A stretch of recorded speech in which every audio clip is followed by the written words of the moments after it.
Owlus. The kid says demons have invaded the border. Owlus! It's been far too long. We got a new Leonin in the squad. He reminds me of you.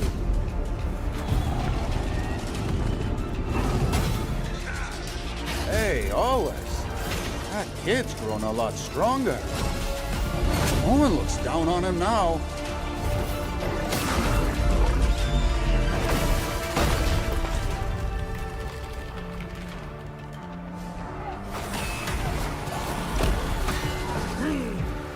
Hey, kid! Kid!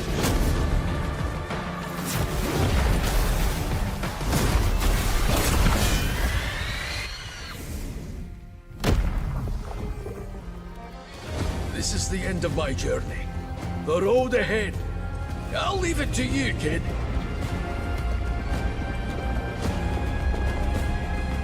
I'm sure you'll be a great warrior. Call it in old Leonin's intuition.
Owlus.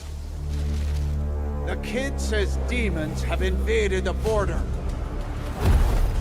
Owlus! It's been far too long. We got a new Leonin in the squad. He reminds me of you.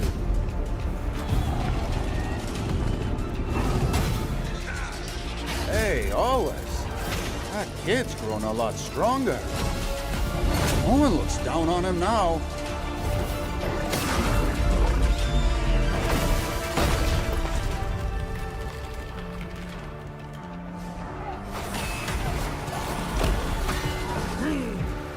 Hey, kid! Kid!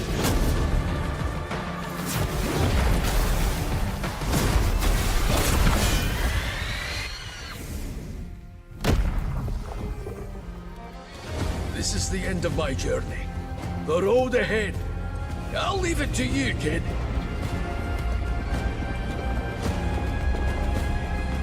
I'm sure you'll be a great warrior.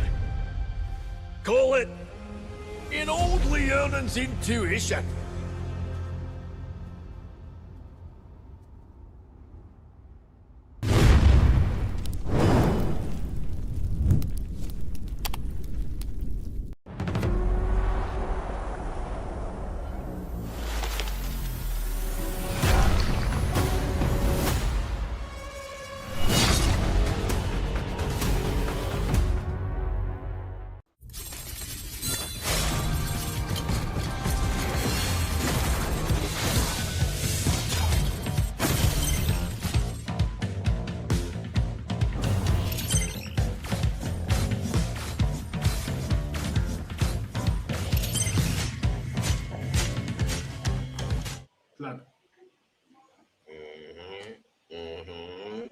Hello, guys. Why isn't he talking, bro?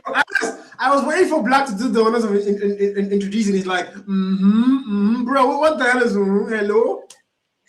Hello, guys. Hello, guys. Hi. How are you doing tonight? Of course, it's day one of the Rising Stars, and it's Black Matter. It's Carl. But first, of course, hello, Carl. How are you doing this evening?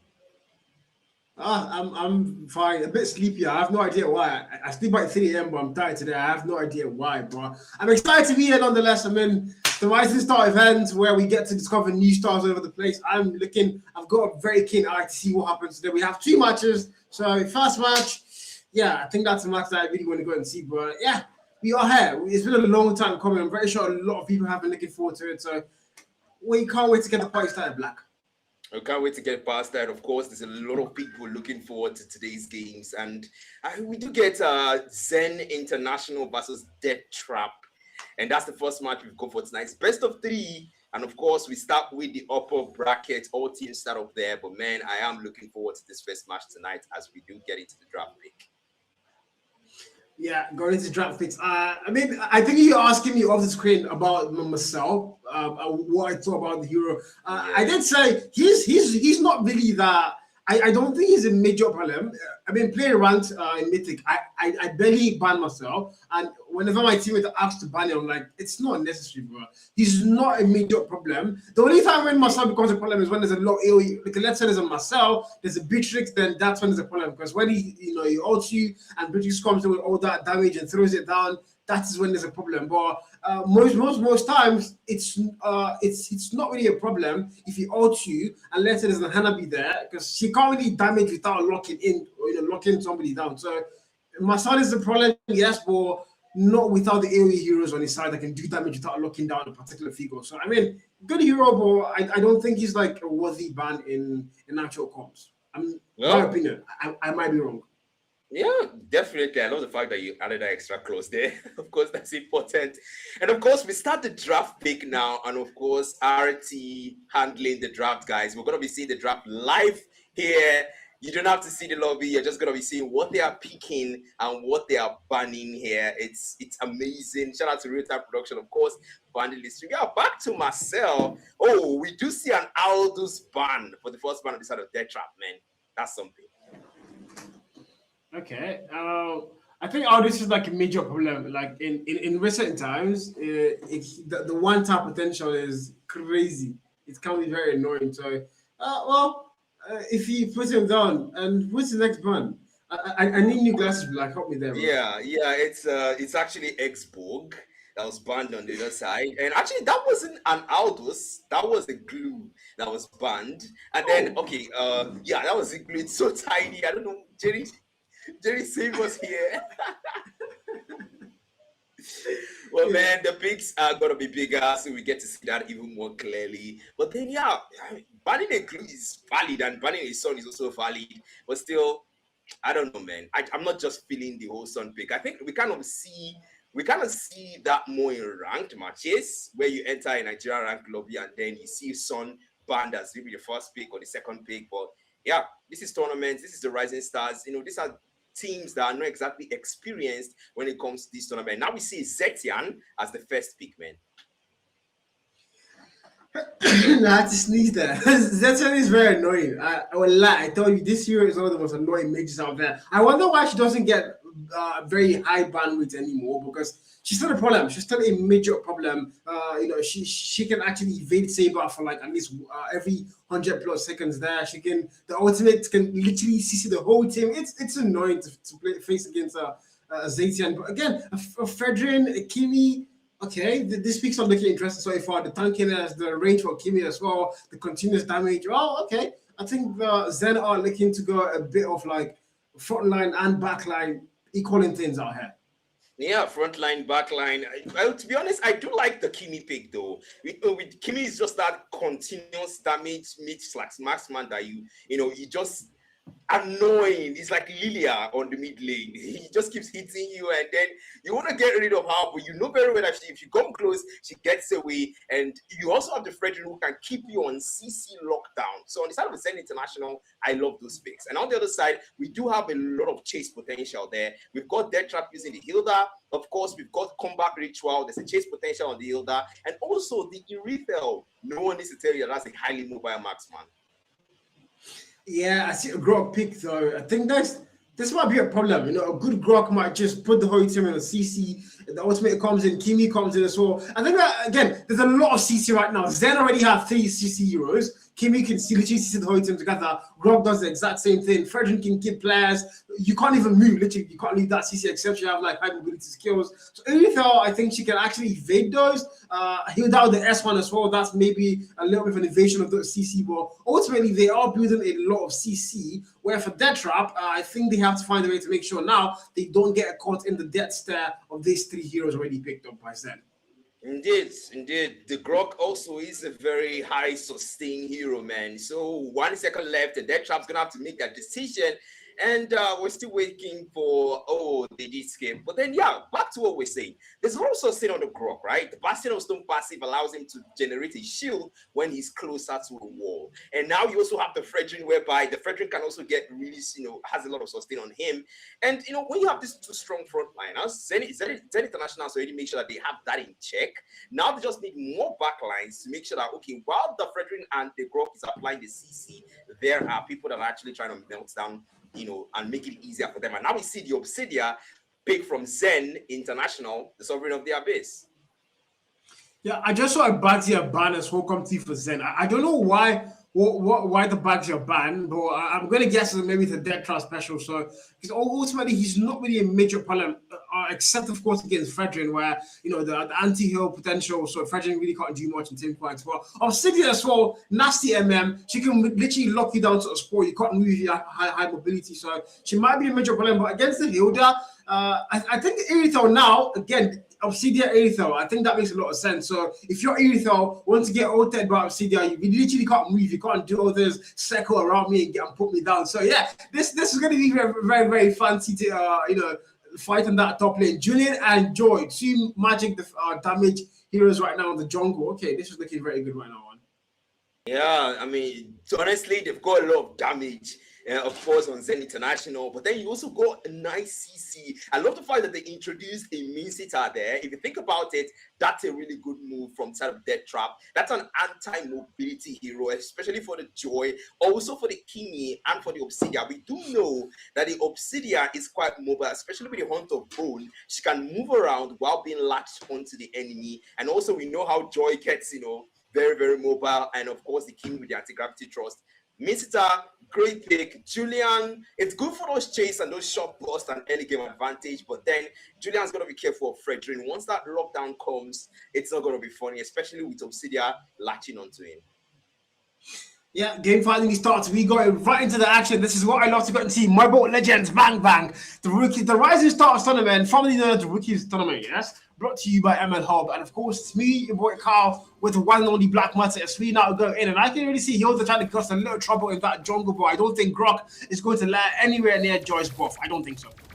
Yeah, me neither. I don't think so. It's still early for those early skirmishes. You're gonna have to take a little bit patience. Okay, dangerous one, but that's just a poke and peel, and now half HP. The Zetian is definitely gonna have to take a step back and recall. Okay, revitalizes, doesn't see any need to, but still got that Celestial armament though. Love the fact that the Grok is just taking it slowly and defending a jungler here, because you have a healer, you have an early game advantage and a potential invade. Yeah, and to start, again, that mid fight is the a lot of the time, if you're playing ranked, you get to see a lot of top lane ganks in the early game. The EXP is where it's a 1v1 for the first 3 minutes. They're just trying to show who has better brawl. The goat lane is the ganking potential spore. Mid lane is a little quiet and they get to rotate a lot. But sorry for right now, look at the map. It's all mid lane fight all the way through. Grok is there, Hilda's there, Kimi's close, Zetian also very close. So it's just literally a dance all the way through. And they're not giving the mages any chance to rotate to go off gold lane or EXP. So ultimately, though, I think the total fight is going to be the very first major team fight that we're going to see in this particular game. Yeah, definitely major team fights. They are taking it pretty slowly. And I love the fact that I give up, I'm just going to call him give, is maybe just the Hilda actually, because that's like 3-word game.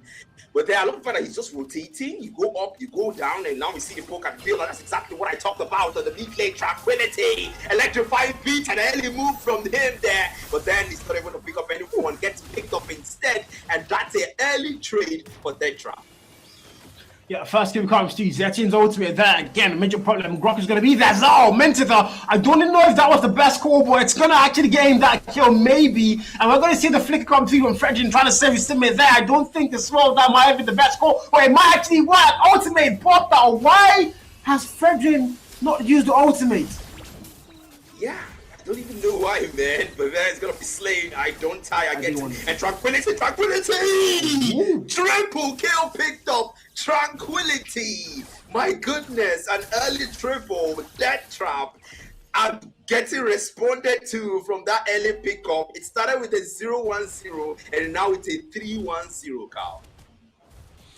But that was so fast. It's just like they started so bad a little bit there, Zen, and then Joy comes in. You know what? I'm gonna reward my teammates by actually starting that fight and get 3 kills. And now they're going to look at that mid map. Fredrin comes in. Control might be there. Hilda, she's got the mobility to actually escape that, but I don't think so. Zayton for the help, but ultimately Kimi able to get that kill. And now Zen are going to be ahead for the very first time in this game, as it's going to be 3-4 on the scoreline in terms of kills, and also goal advantage still in hand for that trap by a little bit there.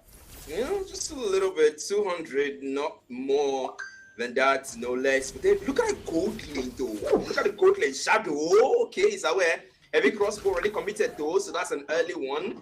And just waiting. It looks like it might still be cooking up though. Shadow, the man is aware. I love the fact that he has that situation awareness. As a gold laner, you need to have that situation awareness, but then reinforcements are here for him. There's a Julian, that's a 2-man. I think Rappers comes there, that's a perfect chance. But man, he's gonna be low. He's only force fast, and then looking for another one. Fear the finish comes to start one, but no. He's gonna be his 1 for 2, and I don't tire against Tranquility, but Tranquility is not interested in that engagement. Yeah, I'm seeing the names. I think I'm just realizing I don't tire and I give up. This is literally me in ranked every single day, bro. With random teammates. I give up, man. We might as well just split the lobby at this point, you know. But I mean, fancy names, 5-5. Last is very much close still. The guard count, 12-7, 12-2. Again, very, very much close. Grog did a lot of CC control there. Hilda's nearby. Total fight about to start. It's going to be Mincy now trying to do a lot of damage there. Fredrin in a very bad spot. I've got no idea why he's still dashed in. And that's going to be a very bad call. Kill found. And now Death Trap are going to lead the total fight here. Can they now claim the total? Because Mincy's just doing a lot of damage. He's literally been a problem all day long in that EXP bottom lane. Total fight still on. Joy's close by. Don't know why Hilda's overextending and making that move. But total not claimed. And of course, Death Trap are going to have that gold lead locked in. Good locked in, the tech charge, but no war close by, and he's gonna pay for that now. He falls, Royal Lion gets slain by Julian, and that Tranquility. It's the beats and electrifying beats defensively. The man gets away. But man, Death Trap are now starting to shove that advantage, and it's beginning to tell, Carl. The mid lane turret under a lot of pressure. They will start to take it down. That's the Hilda and the Zetia taking down the tier 1 on the mid lane. Yeah. Very first turn put down problem. Joy's making that move to a stop lane. Mincy and Fred. So far, I think it's been Mincy winning that lane. And if you're Fred, well, you have to start to find a little bit of value. There's a little fight coming through. But if you're Aether now, Joy's in your calm. She's camping right there. A single move out. But I think I love, you did call that out earlier on. Aether has a lot of awareness. She knows she's going to get ganked a lot by Joy. She might get ganked a lot as well by Grok. She's playing that very safe. Just, farming whatever minions come to her, taking the time to wait for those team fights to come through. And I think that's a very important part of being a marksman, because you don't want to overextend and start to cost your team actual kills. I did get a choker with Mia a couple, I think earlier today. So I think I should raise my awareness here, Black. Yeah, probably. But then, it looks like a bit of an extension there on the other end. It looks like the Hilda is trying to push advantage. Is that a zoning competition? A Hilda versus a Grok who can zone out more, but the boom up is going to and they lock him down. The King's Call in perfect execution. That is how you play. T-Rex takes down Royal Lion, and now they lose their Roma. They pull back, and their tier 1 up top on the gold lane is now under threat. It's a 1v2 at gold lane. Can Ryuji defend it? It's Obsidia. Can he still make it work? But no, Soche Sky Combo chases him out as I Don't Tire takes the tier 1 on the gold lane. And here we go, Joy, Fredrin, it's a 3v2, team fight starts, and Fredrin might fall down first. Yes, the answer is going to be Fredrin gets put down. Mincy, vital player there, but they are going to lose that turn. So ultimately, if you're Fredrin, you still actually won that team fight, even though you died. But now total fight comes through. Grog trying to get a little bit of a zoe now. There's Joy that Hilda sees the total claim, then that's Julian claiming every single total he can lay his hands on. All 3 totals now claimed by Death Trap. If you're Zen, well, I don't think that's a very good start to the game for you. You've now lost 2 turrets. While the side of Death Trap have actually lost 1. Somehow Mincy did control that lane the whole game, but they still lost turret. I've got no idea how Mincy got it. Perfect flicker, all but no help. Ultimately, I think that was the best call. I think it was. Joy gets put down. Give me a small. She has to back it down. Hilda for the chase. And what is happening, Black? Yeah, tech charge, that is what is happening, and that will be missed. And our real line is under hit. They must put it down out of bounds. It's closing down their combat ritual as well. Pull back. That is the call for Zen International as they lose their tier 2 in mid. Lesbian of Glory brings it back again. T-Rex is relentless and forces Real Lions flicker. They pull back into the inhibitors. That is the only safety right now as Death Trap will keep to their word. Samepro said any squad that comes their way, they will mow them down as we see Zen now playing it offensive as they lose even more turrets. Yeah, Moses going to fall. Mincy's a very good spot here. Grog now checks that push and they go in. Joy, the ultimate comes through and she's absolutely going to get decimated. And now keeping for the help. But behind her, it's going to be Irisol calling in for the damage. But I don't think that was a very good call. CJ comes in. Oh, I take it back as Julian for the rescue. Irisol claims 1. And look at the team fight come through. And Death Trap are not going to lose a single player in a 0-for-3 trade.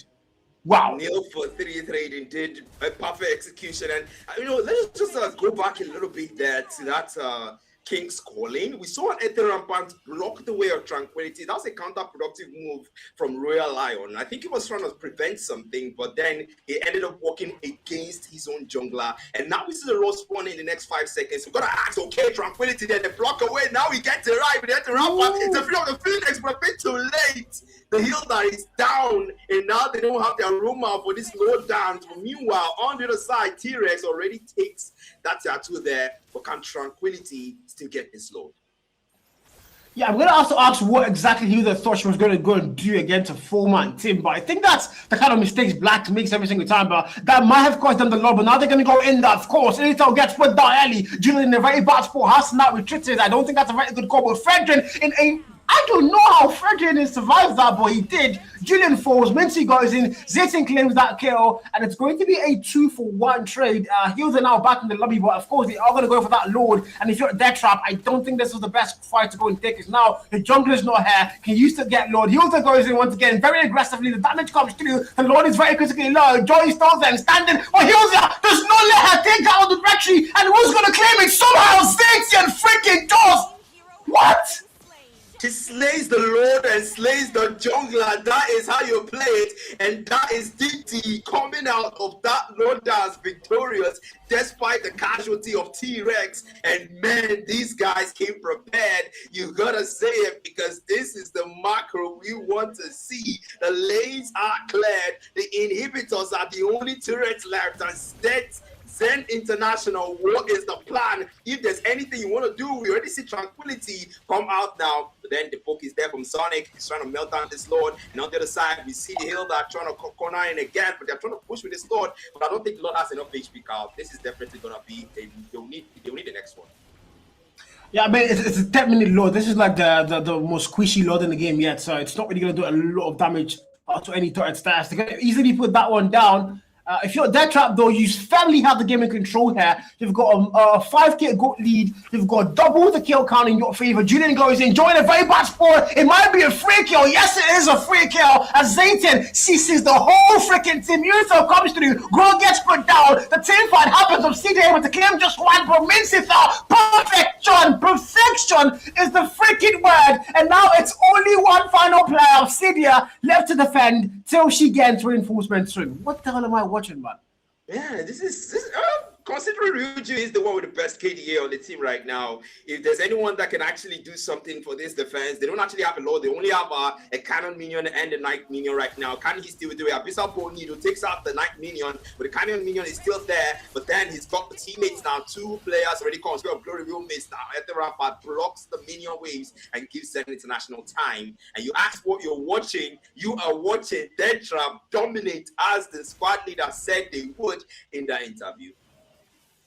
Yeah, Hilda now chasing Joy once again. I've got no idea. She keeps chasing Joy. I think the one objective for Hilda has been she's been programmed to kill Joy. That's the little thing. The only thing in Hilda's brain right now is how do I kill Joy before the team fight even starts? I just want to put Joy down. I take the light in seeing Joy die. I don't know how sick that sounds, but that is exactly what Hilda has been doing all game long. But look at that team fight. Might not be the best spot to be in if Hilda means he has to retreat it now. Joy comes in with the damage, the ultimate props, and Hilda's going to get that chase as usual. Hilda's looking for the kill. Mincy goes in, and it's a very bad team fight. Kimi claims the kill. Mincy falls. Julian now for a trace there. Joy gets put down. Damage is going to come through. It's all the way around. Chaotic. Now Kimi claims a double. Franklin critically low, and they are going to have to back that down as it's going to be a 2-for-1 trade in favor of Zen.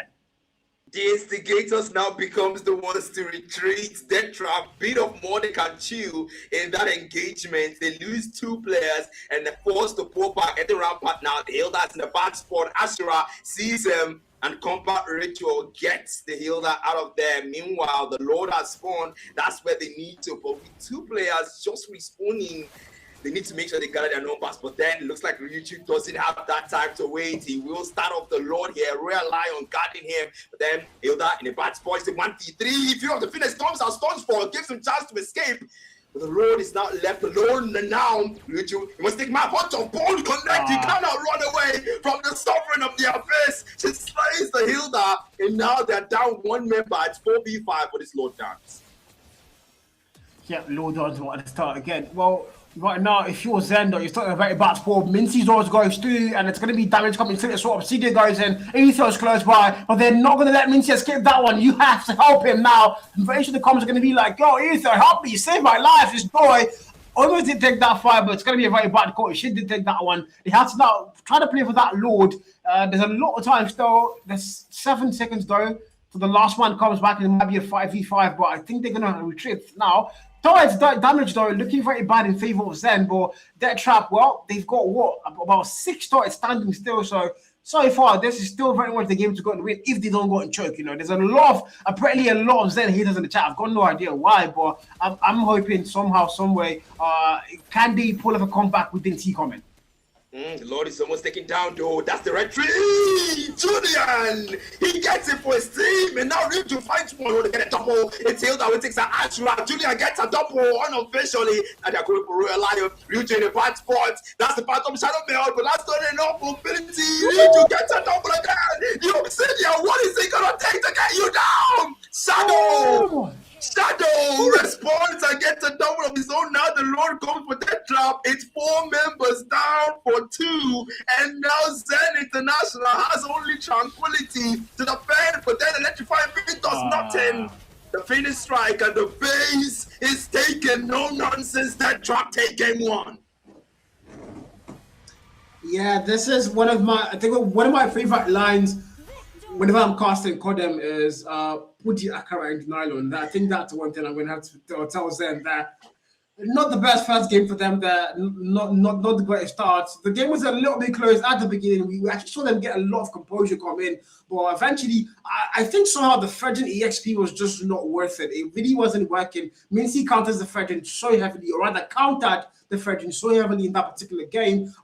They didn't have the late game potential though from Obsidian and Kimi, but still didn't really mean much because they didn't even get to that late game. Death Trap just put them down, find a way to close things off early, dominated the whole thing, and they are just going to win the very fast lobby. So if you're Zen, well, what's going to happen next? I am looking forward to it. It's the best of 3, and now we look at the stats. We see the Hilda. It's a Nigerian #1 Hilda. Wow. And now we see the MVP on the side, 11.9 ratings, and man on the other side, we see Sonic, the Kimi, actually being the one that takes the MVP. And you would think that it'd be Ryuju because we saw how the Obsidian played, but still, the stats are the stats and the numbers don't lie. MVP goes to Sonic, and man, what a great game from Death Trap. At some point, I actually had my fears, but they convinced me that, okay, no, Black, we got it. We got it. Yeah, I mean, I'm just out here looking for chocos, man, so I can, tell myself, people, even pro players get choco once in a while, bro. Damn, nobody got choco. Come on, guys.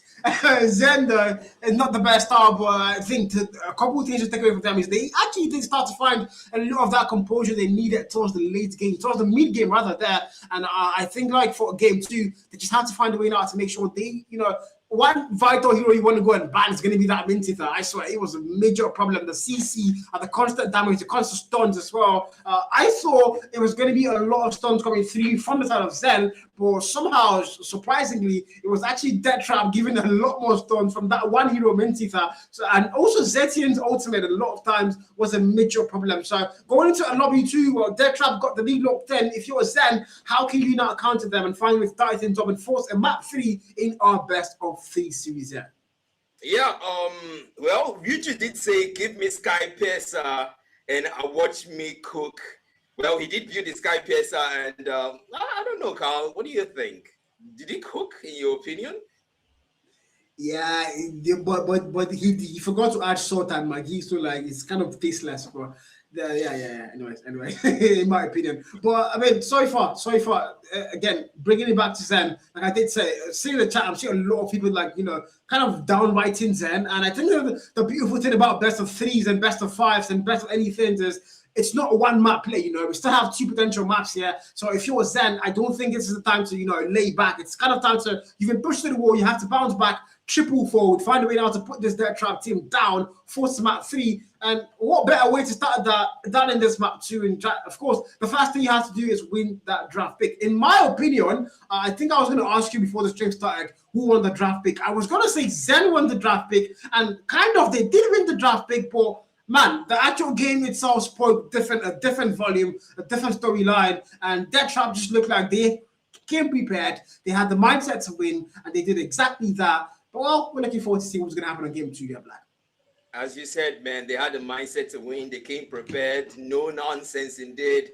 You can see how they went for the base immediately. They didn't even try to spam any recalls, no plays, no trolls, just straight up go for the objective and put it down. That's what we came here for. You can tell that Samer Bros has really drilled discipline into these guys, and they want to make their mark in their first debut game here in the Rising Stars. They are a returning team, mind you. They did play in the Rookies tournament, and Zen did not. So, well, for a returning team, this is a powerful move. We're still looking forward to plays from the other returning teams, but for now, Death Trap's gameplay would have to do. But then, like you said, it is a best of 3.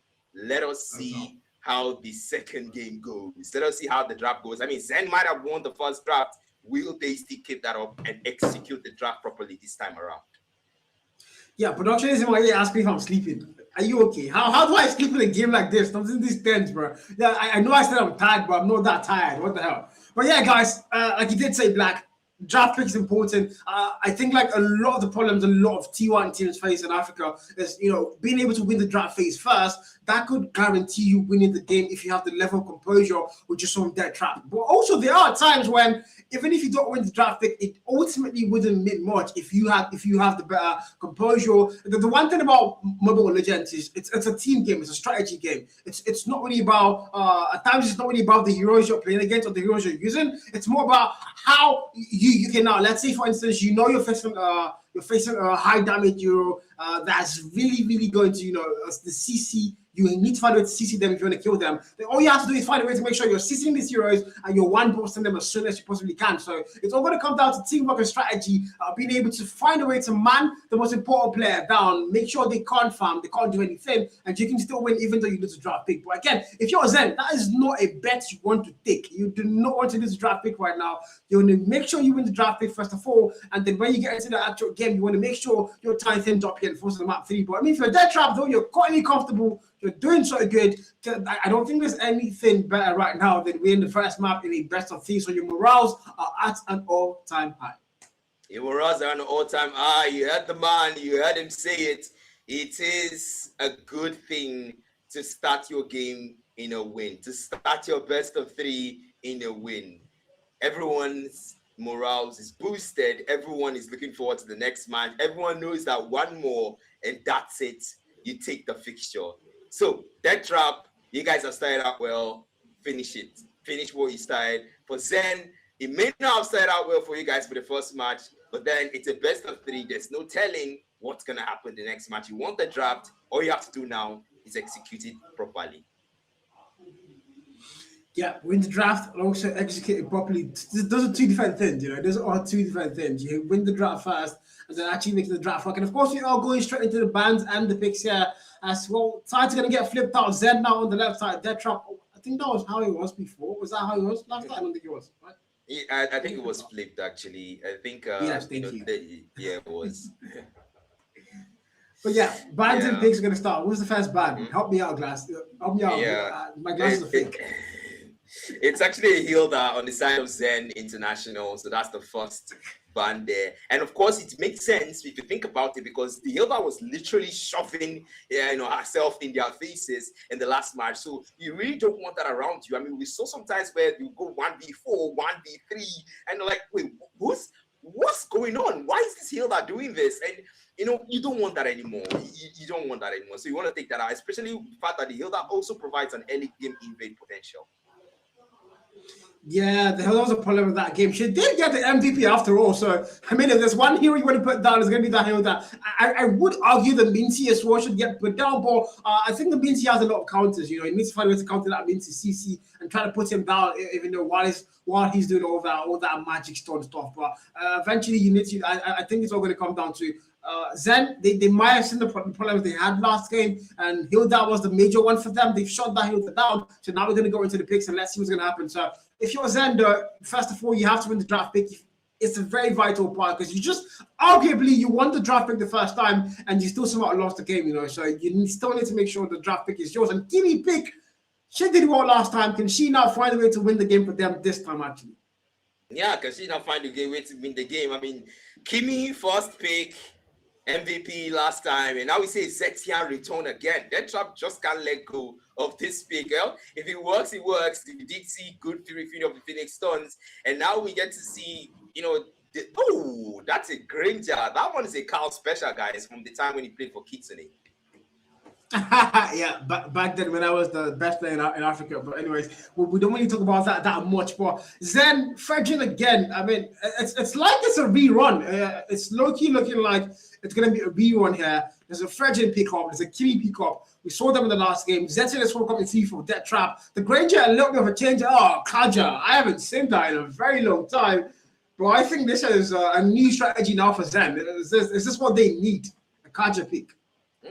Well, to be honest, Akacha is pretty good. It depends on execution. One thing is the draft, one thing is the execution. We saw Zen do drafts the last time. We approved of it. And now we see, them do it this time. So let's see how well that works. I mean, for now, I'm going to agree with it until I see something that I'm going to say, okay, no, that is going to be something that the Kaja is going to have a problem with. And now we see a Yin. Wow, that is a rare one. Looks like a vessel of Lay is back. Yin, okay. Yin problematic. No, it can't really be. Especially on Kimi right now. You're just, why did I pick Kimi? Why did he pick Yin? It's going to be a problem now for Kimi, and he's going to be able to go to target the back line. But one issue I do have in Yin though is when it comes towards that late game and there's a 5-man cluster in a single score, it's really hard to pick up a person, because you want to go still and they all CC you, they all attack you at the same time, and you're just like, why me? And that's it. So, I mean, early game, Yin is going to be a major problem. But going towards that late game with the French and the Kaja, I think Yin might start to fall off. But again, if you're Death Trap, you won the game very early on the last time in game 1. So, for map 2, I mean, if you're looking at this, that same thing, I think Yin is the perfect pick as we go, Minty again. Wow, Death Trap aren't taking any risks at all. They aren't gambling, man. They are going full on here. Minsita was a big pick, a big contribution to their success. And now we see a Harriet. Oh my goodness, that is not good. That is so not good, man. I do not approve of that. I mean, a Mincy into a Harriet? I don't know, man. Let's see the execution. Yeah, I think this is where we actually sit Zen down and start asking them if they, I did play a ranked game. I think that was today as well. I picked up a Johnson, and my team. I was first pick as a room with a Johnson, and everybody in my team decided, you know what? I'm gonna pick a Son. I'm gonna pick a Halley. I'm like, you guys saw a Johnson pick, it's one of those cases where you need to make sure whatever you're picking is aligning with your team right now, and also making sure it's not counted. If you're now, we saw a Minty pick first, Harith got picked. I've got no idea why, because Harith can't really do anything when there's Minty and also now Benedict as well for the CC Stones. Harith, I don't think this marksman choice was a good pick, but Harith can actually handle Granger, so maybe that was what he or she was looking forward to. Shutting down Granger, making sure Granger's on the farm. But in an actual team fight, ultimately, I don't think Harith is the best pick here against Death Trap. I doubt it. Yeah, definitely as well. I'm with you there, man. The Harith is a highly mobile hero, and he's got a lot of mobility with the Chrono Dash, and also the Zaman Force reduces the the cooldown of the Chrono Dash, so you get to dash more. And now you have a mean sitter, and not just that. You also have a Bell Recruit that taunts you and make you attack him against your will, and then you have a Yin who can stun you. Well, good luck to Zen International. This time around, I'm going to say Death Trap takes the draft. Yeah, I no doubt there. I think everybody in chat agrees as well to you. No doubt whatsoever. The draft pick has been won, and he was won by Death Trap and nobody else. But again, like I did say, the draft pick might be won, but it doesn't mean you've actually won the actual game itself. So if you're Zen, you might have a game plan that we don't know about with the Harith here and with the new pick you just have. So let's look forward to see what's going to happen. But again, it's going to be a Ruby into a Minty. That's what it is a problem, by the way. But I'm looking forward to seeing what's going to go and happen here for Zen. Can they cook? Now we'll again start things off with that mid lane where you can see it's always going to be a little bit of dance. Kimi and Berwick alongside Kaja the Roams. I've got no it's going to be a spam recall. So they're asking for a pause here. That's very early on, Matt.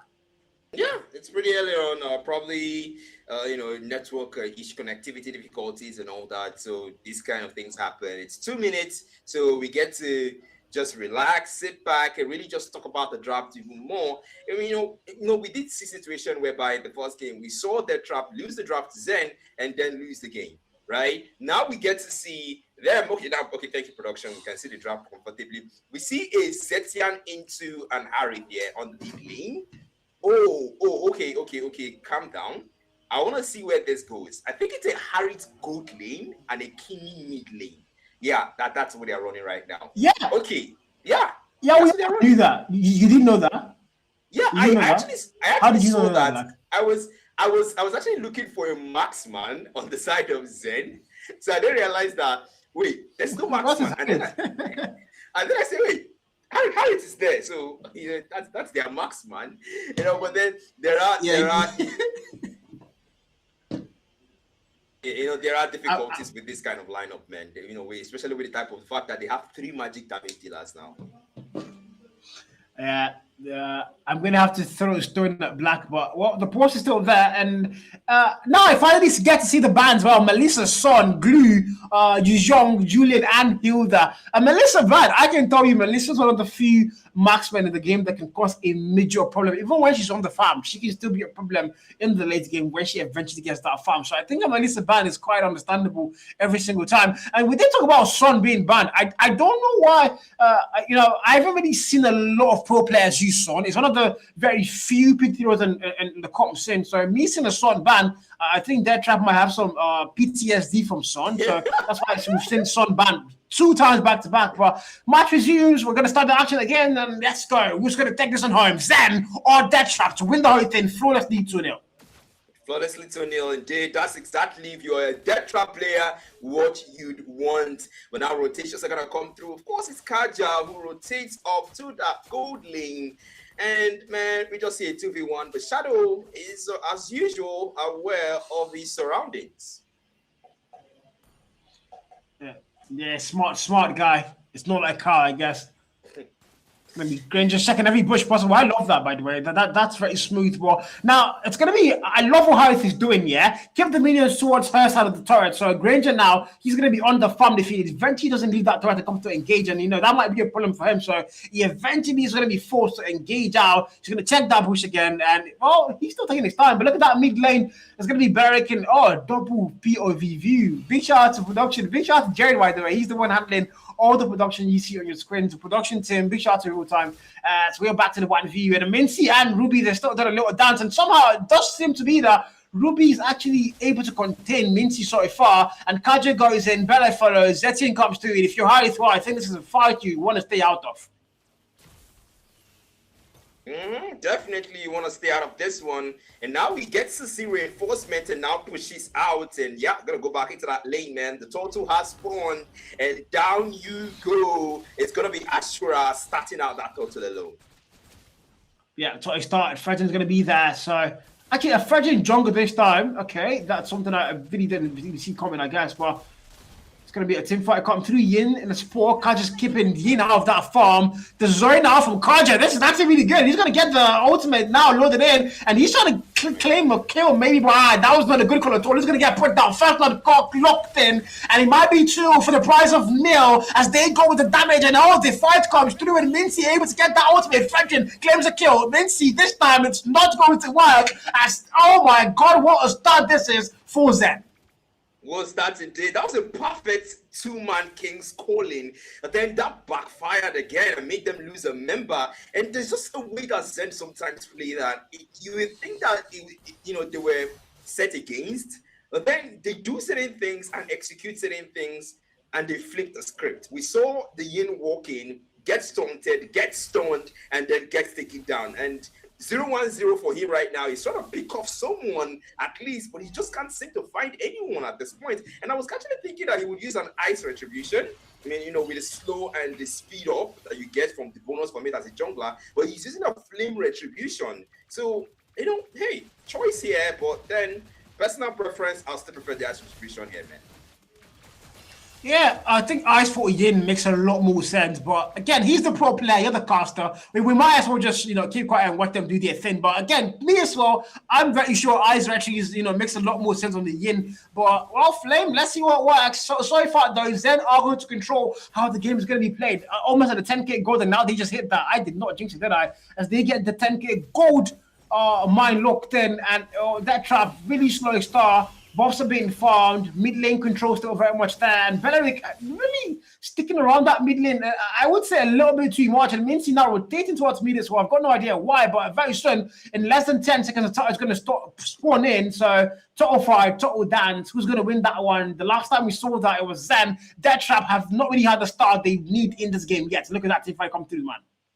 Down on bottom lane there, King's calling already baited out just before that total. You can tell Zen was very intentional about that one. Now they don't have to worry about that resource during this total dance, and it will guarantee them an easier total contest. But still, they still have the divine retribution on Royal Lion. The man is just waiting for that attack. And Celestial Armament already baited out as well from the Zetian. You can tell that Zen are being very calculative, and now we see Detra pull back because they know they don't have the resource to contest.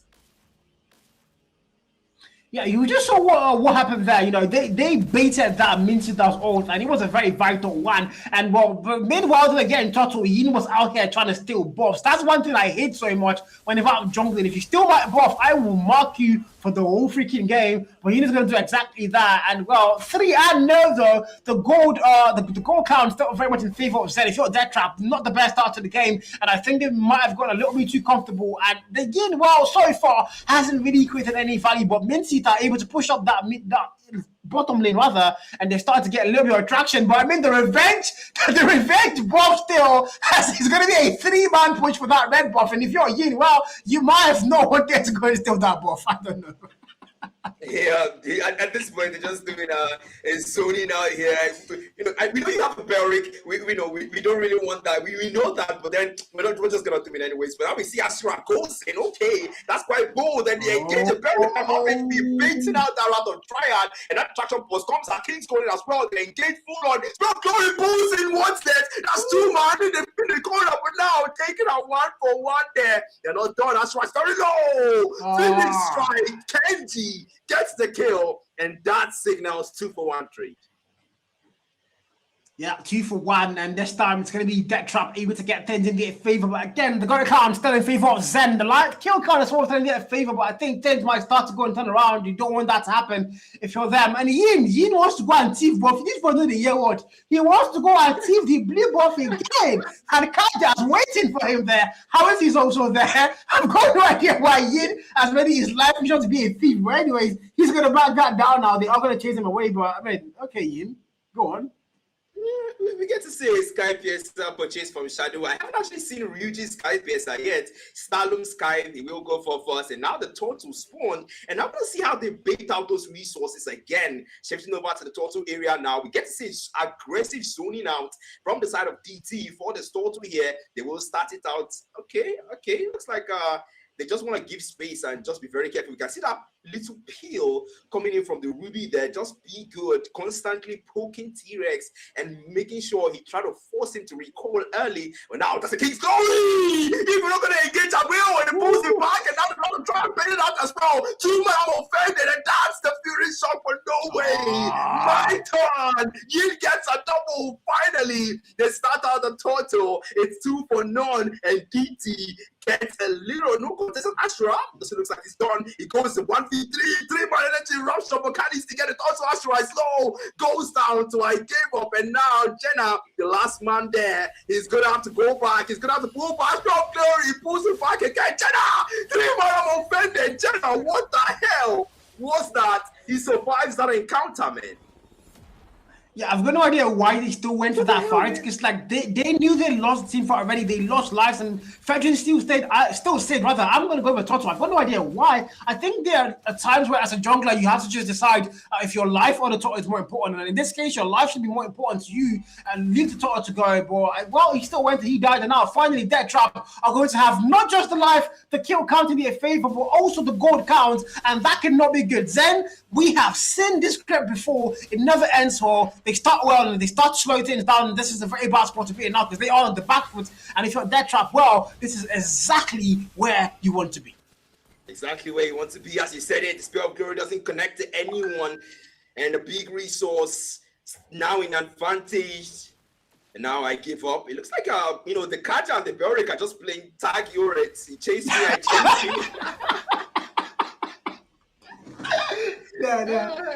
Literally, I agree with you on that one. It's really like, I'll taunt you, you drop me towards turret, I'll taunt you, we'll just keep doing the thing over and over again. Well, look at that team fight up too. It's going to be Minty this ult and fighting goes in. It's going to be, oh my god, absolutely chaotic. It's 2 players are going to fall, and Death Trap are finally starting to make it work. Zen are being put down in grand style, and this might be a 2-0 sweep. Definitely gonna watch out for that Spear of Glory and that King's Calling, because T-Rex is out for blood. 0-0-6. The man doesn't have a single kill. 9 minutes into the game, you can tell he's starting to get, desperate for one at least. Because, man, all his teammates have, and he's the only one that don't. But meanwhile, on that mid lane, what the hell? The Yin is just looking for a perfect opening, a perfect chance, but no. Frenzy strike defensively, he gets away, and that turret on the top lane is his interest, but no can do. They will have to defend. What was that? And now I give up, now gets caught to the start of the energy eruption. The crowd doesn't save him. Summon 4 slows him down, and what the heck was that, Jenna? What the heck was that, Carl?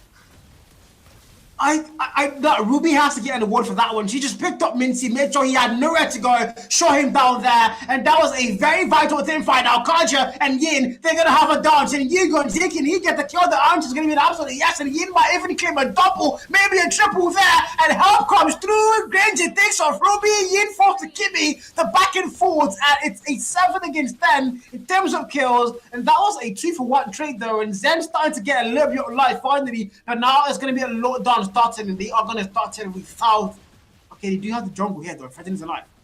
Yeah, they do have the jungler, man, but then on the other side, I can't say the same for DT. 8 seconds until that jungler spawn. What they can do right now is to zone out Zen and make sure they don't get any closer until that jungler returns to that Lord pit. But then they might want to go for an invade here. Okay, let's not get a bit feisty.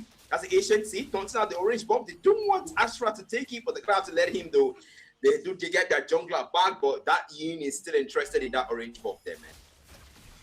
Yeah, I'm going to have to read the comment out loud. Ace534, J9F says, Yin not criminal normally, is all self not kidnapping. I mean, very good point there, no doubt whatsoever. But in talking about Yin though, Team Fight is going to come fewer. Once again, now Zen are starting to lose too many lives, and it's almost at the double point mark here for Death Trappers. They might just get a free load. Fredgen is already put down. Granger's getting that Lord. Zetian's there. The whole 5-man team is there, rather. And if you're Zen, they're not even trying to contest Lord. The only thing they have to do now is a little bit of lane management, hopefully, and put out those minions. And they are going to lose Lord. And that trap is starting to look like they just want to end things here 2-0.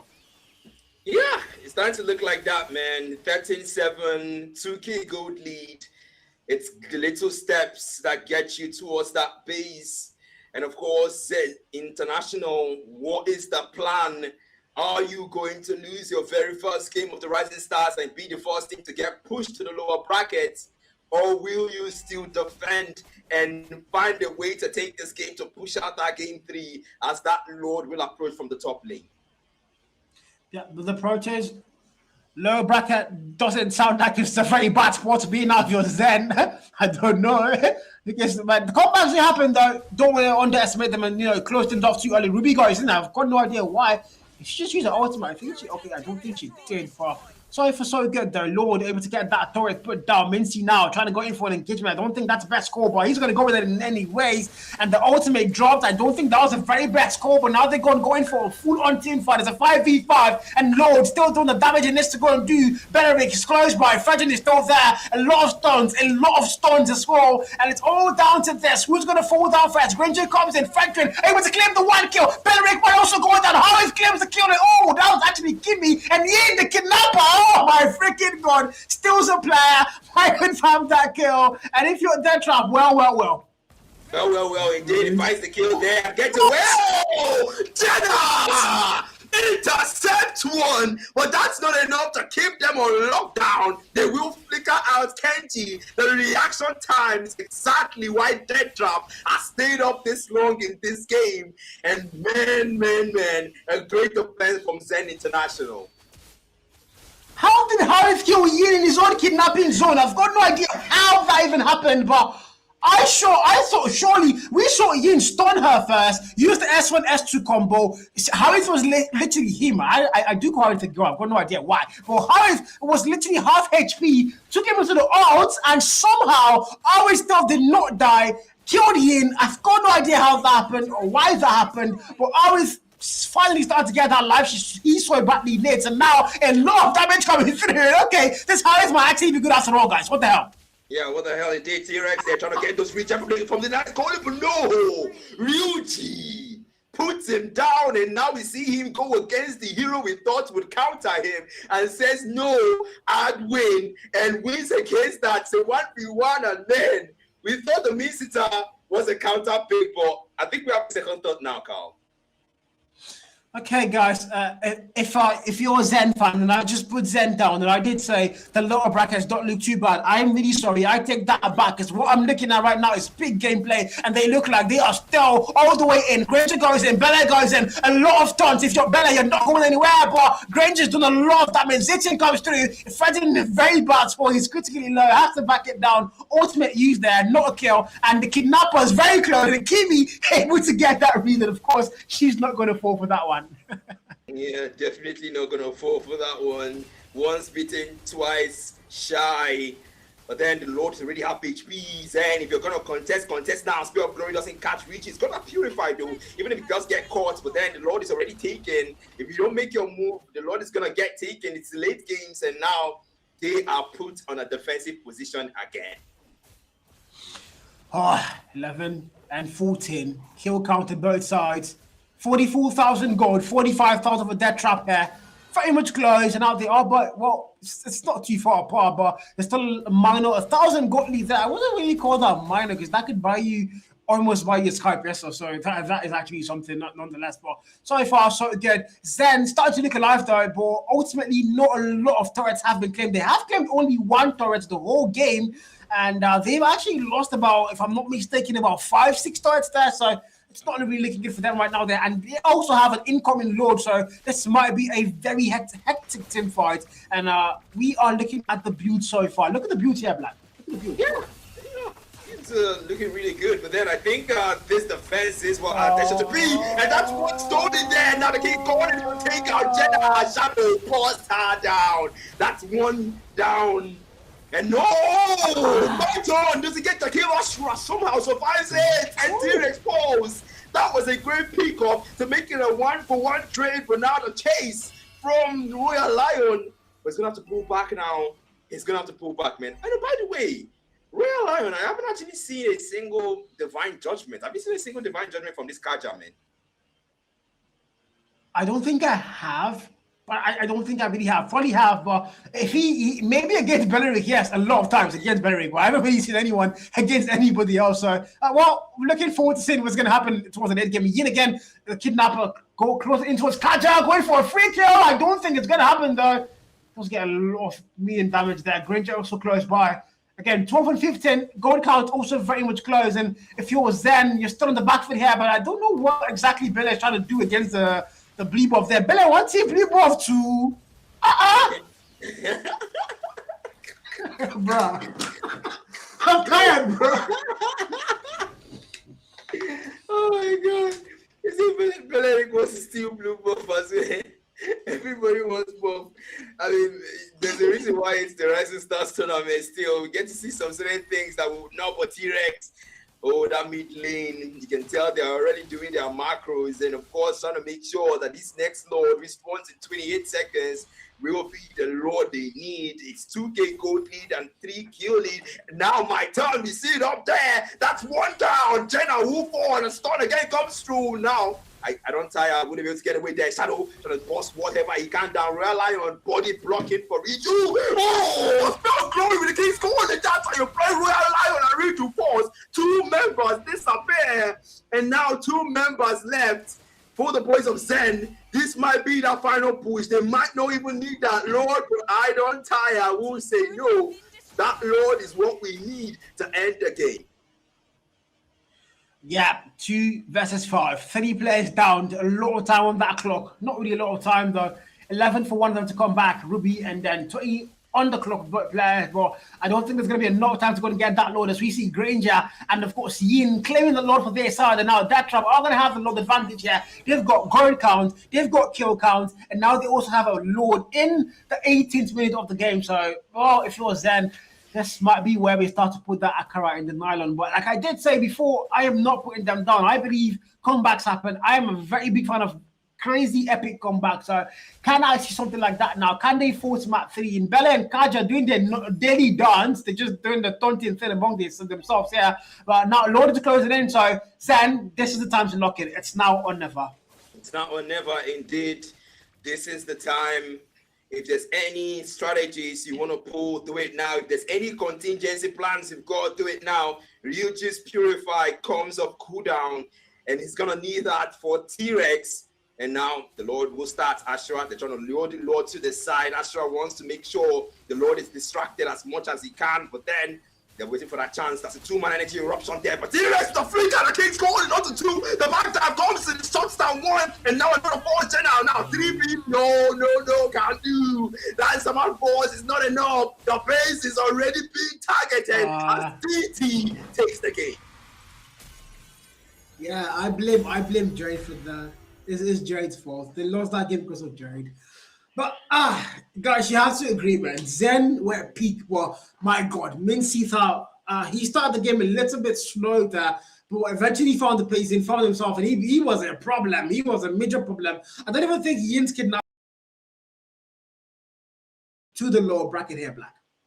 Yeah, Mr. Members did say, to be honest, he did say that his team is prepared to take down any team that comes their way. And this is how you start it. This is how you play it. And I am completely impressed by Death Trap. Now we see Kenji picking up the MVP this time around. You know, I had my doubts on the Yin, but hey, execution, DT convinced me otherwise. And still, on the other side, we get to see the Kimi taking that MVP for the other side. And man, honestly, great game from DT, really. At some point, we thought Zen wanted to cook, but they said, nah. Yeah, Kimi's done the last work, the carry work here, but fortunately, just not really enough to get them that win every single time. The Mentita, man, major. I think we somehow, not even looking at Granger, he was a problem too. You know, he was just getting those one burst all the way through. I mean, everybody in this team played a very vital role. Yin the Kidnapper, Belen the Taunter, the frontliner, Zetium with those magic ults every single time. Mentita with the CC as well, the damage as well. Granger from nowhere just comes in and starts shooting bullets. Oh my god, everybody on the side of DT played a very vital part, and well, it did get them a 2-0 win as they now qualify for the next round of the upper bracket. But if it was them, I mean, there's really nothing to take away from what happened. You guys still, you know, fought hard. There was a close game. There were a lot of moments where they looked so absolutely brilliant there, but unfortunately, it just wasn't going to be their lucky day. And lower brackets, well, finally doesn't actually look that bad because it's still a chance for you to get redemption and make your way all the way back to the actual grand final. So yeah, they're not out, guys. They are not out.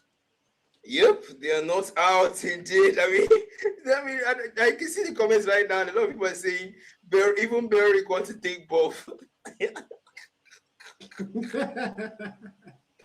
Oh my god, Jesus! I mean, we should definitely expect funny things like this, more of these, really, because you know it's a rookies tournament, so you know those professional plays and professional moves and professional decisions in game.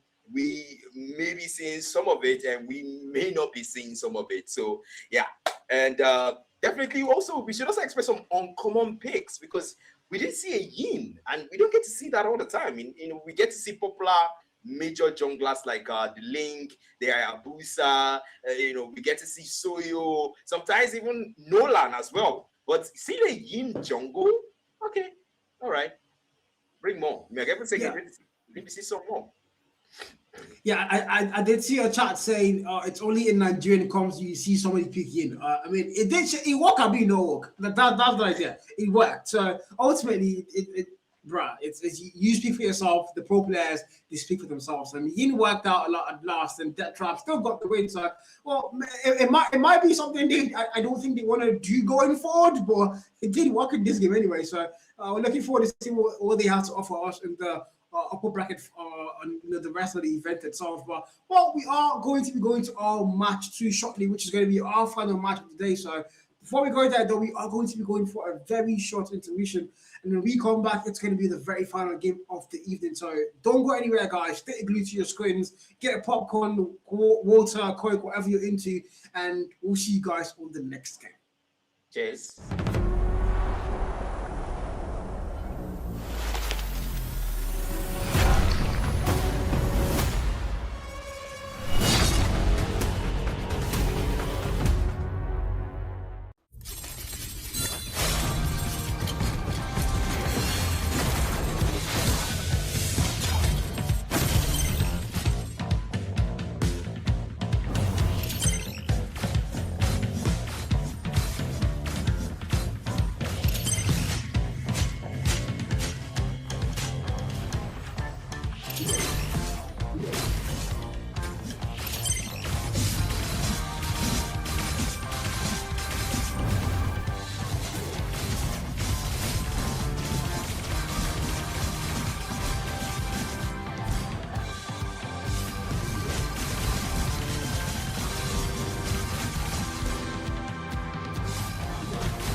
Owlus.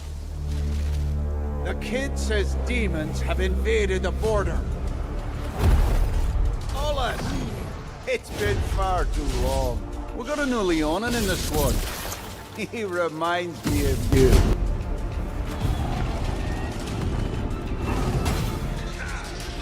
Hey, Oasis. That kid's grown a lot stronger. No one looks down on him now.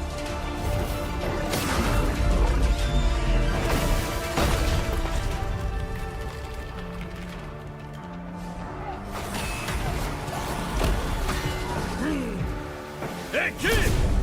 Kid!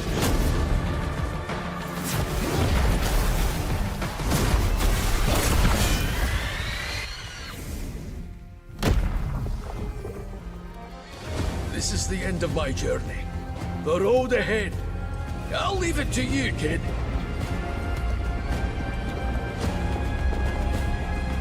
I'm sure you'll be a great warrior.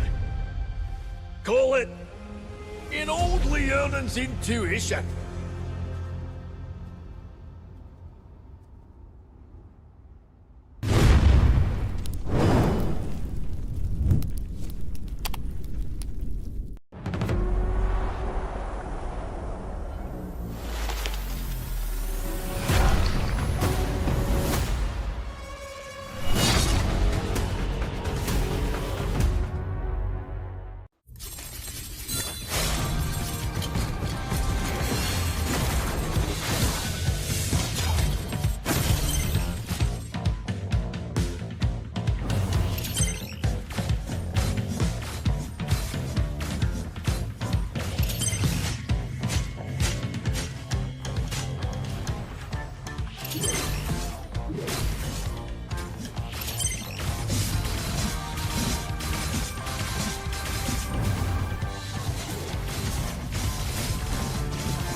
Owlus. The kid says demons have invaded the border. Owlus! It's been far too long. We got a new Leonin in the squad. He reminds me of you.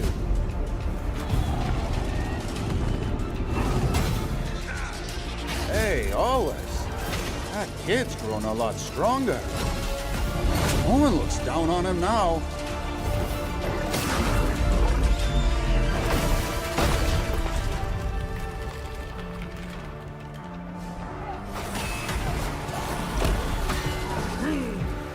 Hey, kid! Kid!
Owlus. The kid says demons have invaded the border. Owlus! It's been far too long. We got a new Leonin in the squad. He reminds me of you.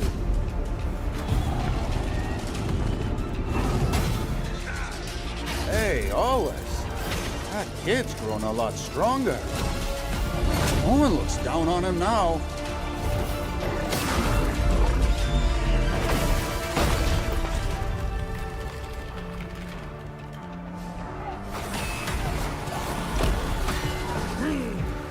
Hey, kid!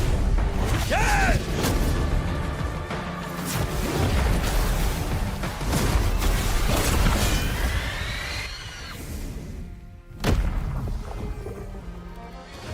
This is the end of my journey. The road ahead. I'll leave it to you. Hello. Hello. Hello guys, it's game 2, and of course it's the Oasis Queens versus Phantom Brigade. Mind you, Oasis Queens is an all-girls team. So, Carl, what do we have to say about that? Yeah, Oasis Queens, by the way, production against Phantom Brigade. I don't think I've seen them play before. I don't think I have. Me actually hearing the fact it's an all female team, that is actually exciting because you get to see I think we're constantly seeing so many male dominated teams.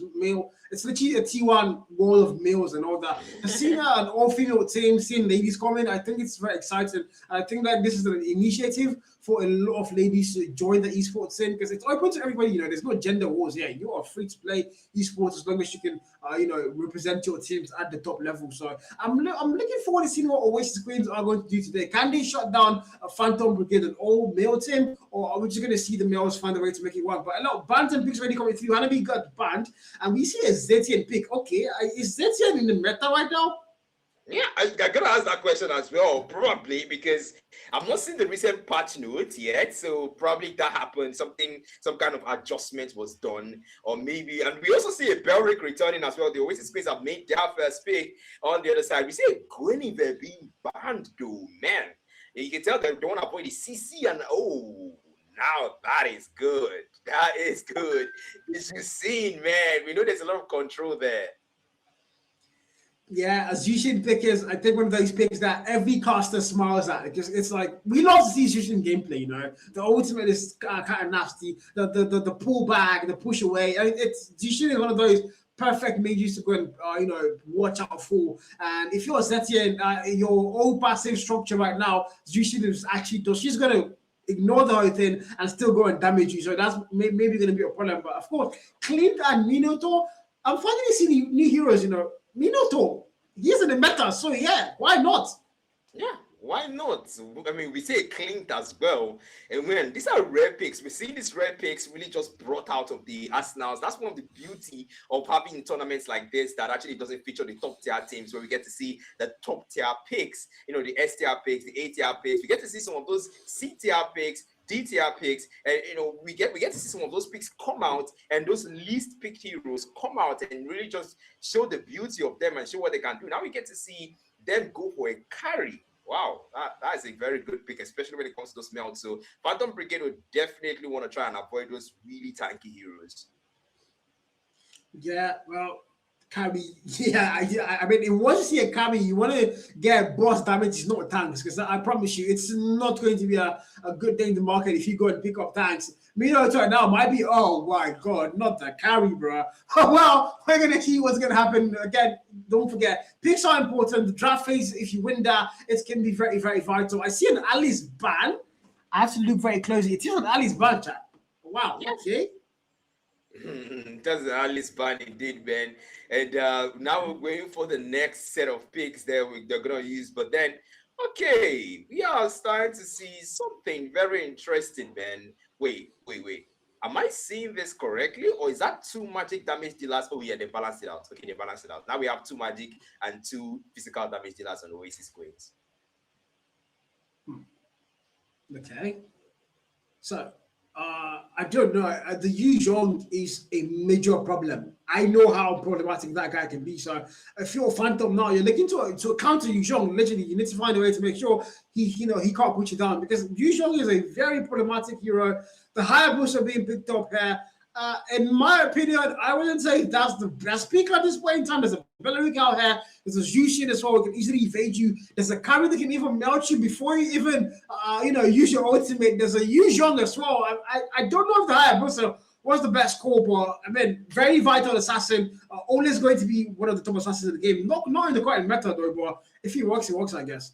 Yeah, and also we gotta say it here, to be honest, man. We gotta say it, to be honest, because this is just male versus female Phantom Brigade versus Oasis Queens, and we're just waiting for production to complete the draft so we can see the rest of the draft. But still, Hayabusa, very great pick, especially against that carry and especially against that Jusin. We do know that Jusin has this habit where she can keep her distance while applying damage and applying CC on you. So when you have a Hayabusa that can quickly close in the distance, that can be very advantageous. So Phantom Brigade, they really cooked with that pick there. Yeah, well, we're looking forward to see what's going to happen. Oh my God, the Leo mode, yeah. This is one of the heroes that I love to get to see. This guy can be a major problem.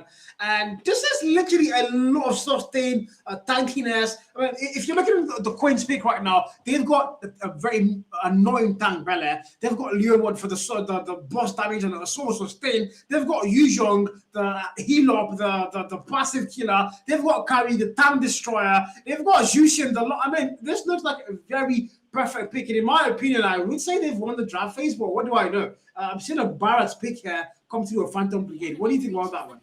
Yeah, we did say try not to go for tanks because we do have a carry on the other side. That's Molly. But then now we are seeing them go for Barrett. Barrett stacks big guy, gets him a whole lot sustain.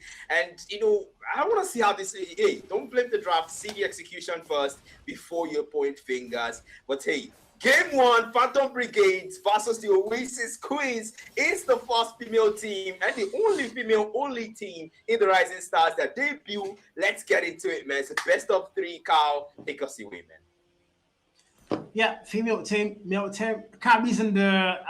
she's enjoying the view right now. She's soaking the whole thing in, the green grass, the beautiful trees, the walls of stone and marble, and she's just looking at everything, past 3 while she's taking her time. And that might be a problem for them though, because now the goal lane. Clint, I don't think I think he thinks Carrie's in the bushes there, so he's not like standing because he knows how dangerous Carrie's S1 is. Was he S2? I think it's S1 AoE damage there. So you can see Clint just say, you know what? I'm not going to push the lane, and he's made it like, okay. Wow, Clint, wow. Take some freaking risk in your life. Well, I'm pretty sure if you could hear you, they might, but on Android, okay, that's the quad shadows there. So on level 2, Phantom's there to dodge the quad shadows. That was great, but now the display storm stuns him up now. Molly, wrong direction. And that's going to cost her a life. When now first blood drawn onto the gold lane, they go for the holy shield. That's the spam recall. They're waiting for Puck to give them the pause, and there it is. Yeah, I think Kami's having major lag issues. I would blame production for this. Why is Kami lagging? Can you please help her? Be a good friend of hers. Well, yeah, not the best start. Again, I don't know why Clint was just not risking that move. He was like, you know what? I'm not going to risk it. She's following that bush, and I don't want her to one-bust me with that AoE damage. So I'm going to play it safe. And ultimately, still, he got the kill. Kami did fall. Hayabusa is currently working. So, good start to the game for their side. But now we're going into a short pause. Hopefully, Kami can get a network fix. This is MTN, classic MTN, guys. Honestly, classic MTN. It can happen to anyone, but then we did see signs. Starting out the lane phase late, we know Molly definitely has some technical difficulties, but hopefully this pause gets her enough time to fix it, and hopefully that doesn't happen again. We want fair competition. We want to make sure both teams are playing at their best, and of course, get that. Of course, we are close to the first or two, so well, I am starting to get nervous here because if their gold laner doesn't actually get gold up early enough, it's going to set her back, and the Clint might actually have an early game advantage. We do know that Clint is an early game marksman after all. Yeah, he is, no doubt. So, someone on chat says, Ace Fire. I like this guy. He's always dropping killer comments. He says, Kyrie does not want to bully Clint in the early game, so she's actually giving him chance. That's what's happening right now. So, it's not MCN. Ace Fire actually has inside info, man. He knows Kyrie's just, being nice and fair towards the game actually starts. Well, we are going to find out. We are going to test out that theory and see if it's true, because right now, Clint already has a very fast kill for their side, and Oasis Queens, they need to, start to find a way back. They're on the back foot. So Total, though, it's going to spawn in 17 seconds after we go and get a restart. 17 seconds. We're going to have to wait, though. We just have to relax and wait for the ref to do his thing. And, of course, unpause the game so that we can get straight into the action that everyone is itching to see. because, man, this first total will decide. The first blow has already been drawn, but still, we want to see whether Oasis Queens quickly gets up from that. Or... Get the game started and the clock runs out, I think, and the referee right on time. Pay this man extra, man. Damn. So we got back into the action, and a lot of people calling out Hayabusa's odds, by the way. That was a very confusing odds, you know. He had to go through all the phantoms first before using the odds. I don't know how that works, but anyways, they did get the kill. They won the 3v1, the gang bang, and now, well, Toto spawns in. Who's going to claim the very first Toto here? Team logos, by the way, production.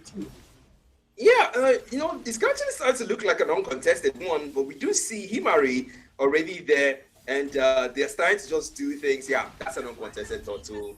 I can't even fault them, man. Because right now, you know, their Oasis Queens are focused on getting their gold up. We see a 1.4k gold lead difference between both these teams.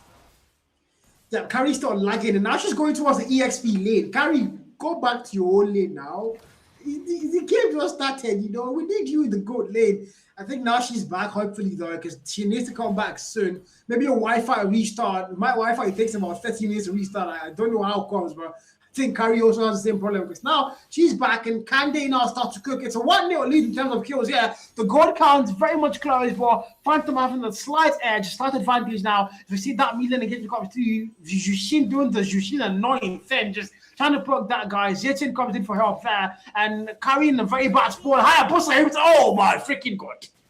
Yep. Yeah, 2-0.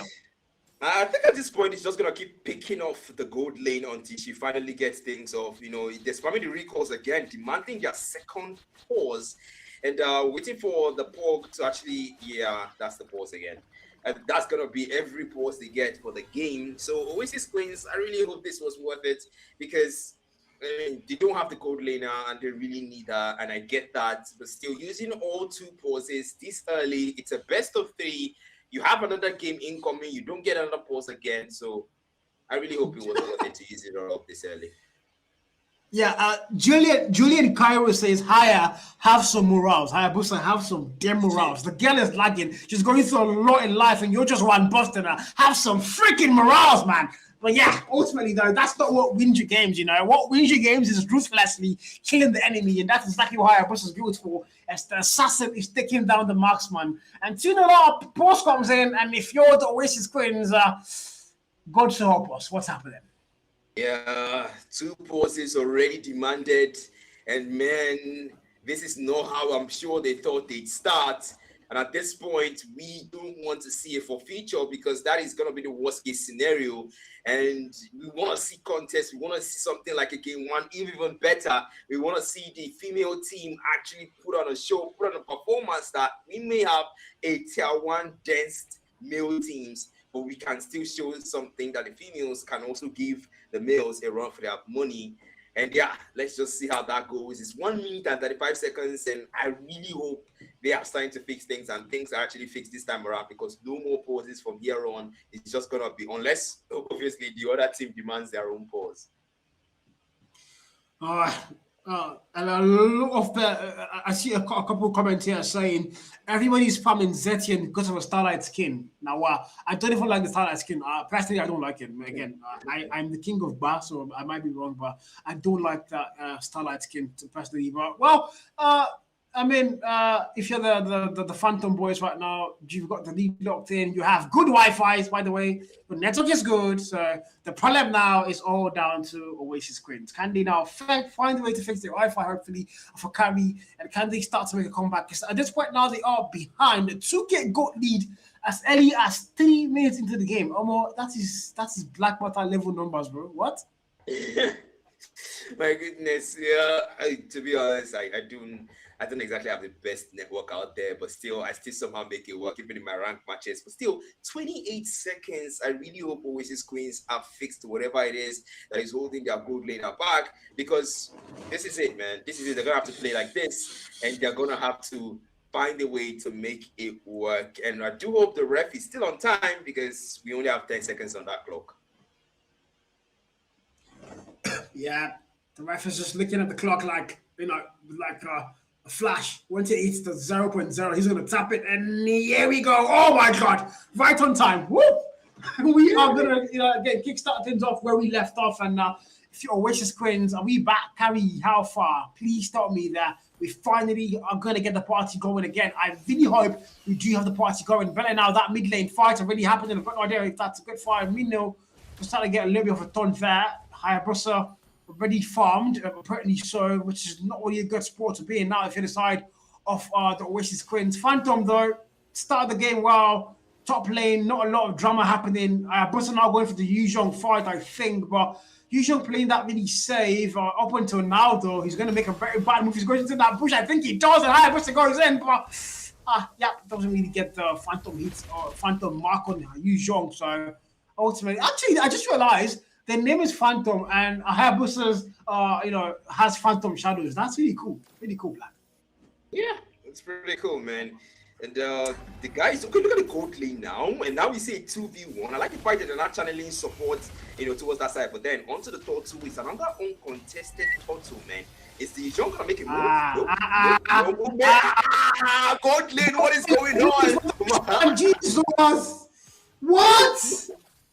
Oh, it was a dive. All 4 players went into the turret. They ignored the minions. They ignored everything, and they wanted to kill Clint. And I think, this was a very good move. As much as okay, but I think now Carrie's going to have to pay for that gank, and Hayabusa goes in, Minotaur goes in, and Carrie's also going to die. So, well, you kill my marksman, I'll kill your marksman, and we're just going to go a merry-go-round all the way through. In 3-1, though, 13k up against 11k. 2 turtles already claimed. Actually, 1 turtle already claimed, and if you're Oasis Queens, well, I don't know, still not really looking like it's your game yet.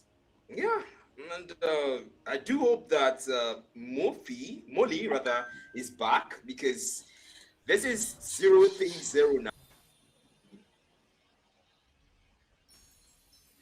now.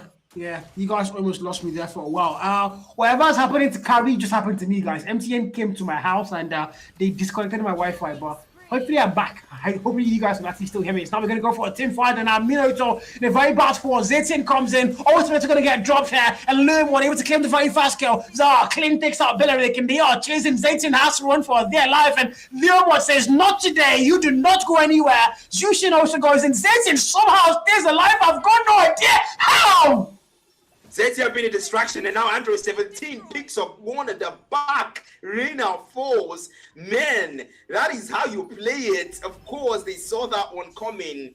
And man, the Phantom Brigades, these guys, they came prepared. And now the gold lead, now 4k. We see Suki going towards that thought. Is there going to be a chance to defend now? Okay, gets pulled back there. Now trying to go for a Black Dragon form. Finally gets it in. And the Todo taking by Android 17 before Imari could do anything. And Suki. Now, Dragon form comes through. That's a defensive furious dive there. Caught in the midst of it all. Imari will fall. And Android 17 is unstoppable. Jetnas welcome. Storm Suki. Can't get away from that. Kira takes it down. And now the dispersed Storm Mortica is forced to flee to the turret. Reina is trying to do a lot of damage there with the Phantom Steel. Phantom Storm with a flicker into the turret. Elfie saves himself. Imu is half HP. And a pullback on both teams with only 1 casualty. Yeah. 1. And again, the Oasis Queens, bad start to the game. The very first game, and the actual, the spotlight here, and it's not really the start they dreamed of, having Carrie against Clint, and it's sort of 3-1 for her. Clint, well, has died once, and the one time that was a 4v1. That was a nasty gank all the way through the turret dive. That was really bad. That was really, really the Oasis Queens going all out to put that man down. But again, look at that mid lane now. Zetian, the range skill damage, did a lot of work. Jushin, top lane though, bad, rotating towards mid lane. I've got no idea why, but has claimed the turret though. I think in all the madness we've been seeing, the turret has fallen, and it's going to fall in no other lane than the EXP lane. That's quite rare. Yeah, that's quite rare actually, if you think about it. But now Light Fury, the man is starting to get away there. That gold lane is really heated. You can tell that most of their force is just being concentrated there. And I like the fact that they are trying to reinforce. Hey, we're not really sure of whether Molly is fully back or whether Molly has everything in check right now. So we're gonna have to put our numbers there to reinforce that. Now we see a 4v2 gang cooking up here, 4v4 actually. A gang cooking up here. That's the quad shadows there. Connect only Montica. The shadow kill now used up on the barrier. Instead, and Android picks up the kill anyways. Doesn't matter. And that's another one. Light Fury Fury, quick draw, takes him out now. Reina, there's the chopping block. The space storm knocks 2 up. Reina, phantom charge defensively into the turret there. Phoenix is having the finish strike, and Emu picks up the KO. Black Dragon form comes in a little too late. And the fight almost over. 3 casualties sustained, and Oasis Queens. What is the response? Android 17, Quad Shadows again, and Android 17 is godlike as it goes for the double onto Mortica. The Lord available and Phantom Brigade would have made Cody proud as they go for an unofficial wipeout. Hayabusa, forgive me for what I said in the early game about you not being a good pick. I think I should just stop playing the game at this point. I'm going to go back to Scott D Mobile, and I'm also going to start playing Candy Crush, because what the God's green earth, Hayabusa so far, he's been absolutely flawless, but I'm going to attribute a lot of that flawlessness to the one that only carries network issues, because he fell on her and he was brutal. And right now, well, Oasis Queens are paying the price because Hayabusa is fully farmed, a legendary coming through already in before the 90 minutes loads in. If you're Oasis Queens, this is looking like it's already a gone game. Setting against 2, almost a 10k goal lead. I mean, how much worse can today get? Well, if you're Oasis Queens, it didn't exactly start out well. And as a result of that, it's starting to look like things are in check for your opponents, and the Lord already coming against you. But then it's an early game Lord, and like you said, Carl, it's the squishy Lord. It's the most squishy Lord here, so they can easily melt that down with Molly's ultimate, Speedy Light Wheels, and now Elvis just trying to make sure they don't get away there. I see Android 17 taking down that turret on the other side. The TR2 on the gold lane. Now that Lord is approaching there. Kira trying to zone them out there. Yusuki-chan trying to make sure she doesn't go down. You're gonna need that Yuzhong if you want to defend against this Lord, man. I mean, right now it just looks like, I mean, apart from Lermod, he's the one player in this team right now doing a lot of work for the Oasis Queens, but he's going to need help. He's going to need somebody to come help him eventually. Just start to get those skills off of the SI, start to get map control. But right now, the blue one's going to get stolen by Hayabusa, what a thief you are. Clean. I mean, good. You have to thief at times like this, though. This is one of the few times where stealing is allowed, and you do get credit for actually doing that. Because right now, though, you have a massive goat lead. Again, it's 9,000 goat lead exactly now, and counting, about to get towards that 10k point. And if you're the side of Oasis Queens, your red buff again for your jungler about to get stolen. Mlhub with the perfect ultimate comes through, claims a kill, and Yuzhong now with the Black Dragon form. This might be what they need. Can he do anything? Can she do anything? Rather, the answer is going to be no. The Hayabusa claiming value now. Can be able to claim out one. Zeta's ultimate perfect, but still doesn't really get the kill she needed to get there. But 14-3 on the count. It's a 1-for-1 trade. Not really a bad team fight there, Black. Yeah, not really a bad team fight, considering Molly was actually able to get one for herself in spite of everything she's been through since the game started. So yeah. Definitely not a bad team fight, man. 35 seconds on that load. And if Oasis Queens want to do this against Phantom Brigade, it's got to start with that load contest right there.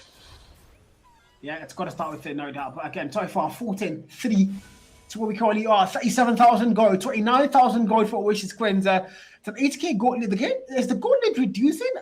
Wow, I think that's a good thing. But if you're the Oasis Queens, though, the one thing you need to do now is farm. Start to build a couple items up, and hopefully start to get the what you sort of back you need. If you're Leo, you need to farm. If you're carry as well, you need to get those damage in. And now they're going to go in for a fight, I think. And I don't think that's the very best score. A quick melt, 3 for you, Zhong. And my God, what is happening, Black? The boss, man, the boss. That is what is happening.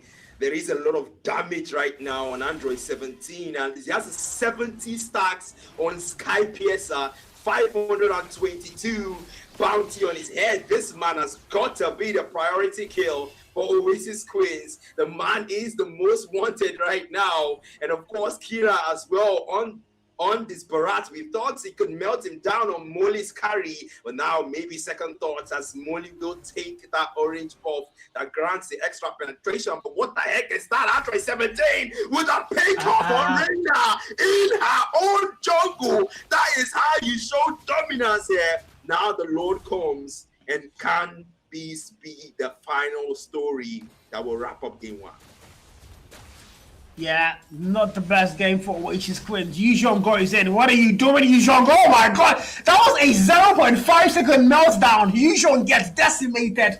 not a single regen able to help him there. Nah, if you're on the side of Oasis Queens right now, I think this is one of the points where I don't like to say it, but you might need to put the fights in the back end because my God, 7-3, gold count, a 10,000 plus lead, and it's just literally dominant all the way. 3-3 for Phantom here. Clint takes off that inhibitor turret, it's gonna get put down, and the Lord also making a full push on towards the base. I don't know, Black. I don't know. Yeah, this looks like it might be it now. Android 17 wants to go for another Android 17, but Life Fury picks up the killer team Mari now. Now this first time stones to there. That's gonna be now another fall in. Life Fury picks up a double of his own now. The Detonus welcome the flicker out to the wall. Suki is picked up by Android and now giving that damage up on the rest. Android 17 is slain as Suki outplays him in the base. A bit too much play from there. Now Reina is low, wanna go away now, flicker, but then the base is taken as Phantom Brigades take game 1. Yeah, the Oasis Queens, I don't think they're gonna have a throne at the end of the evening. They look like they are going to be getting dethroned, and they might have to come and maybe manage to get this game in chair, you know. Imagine.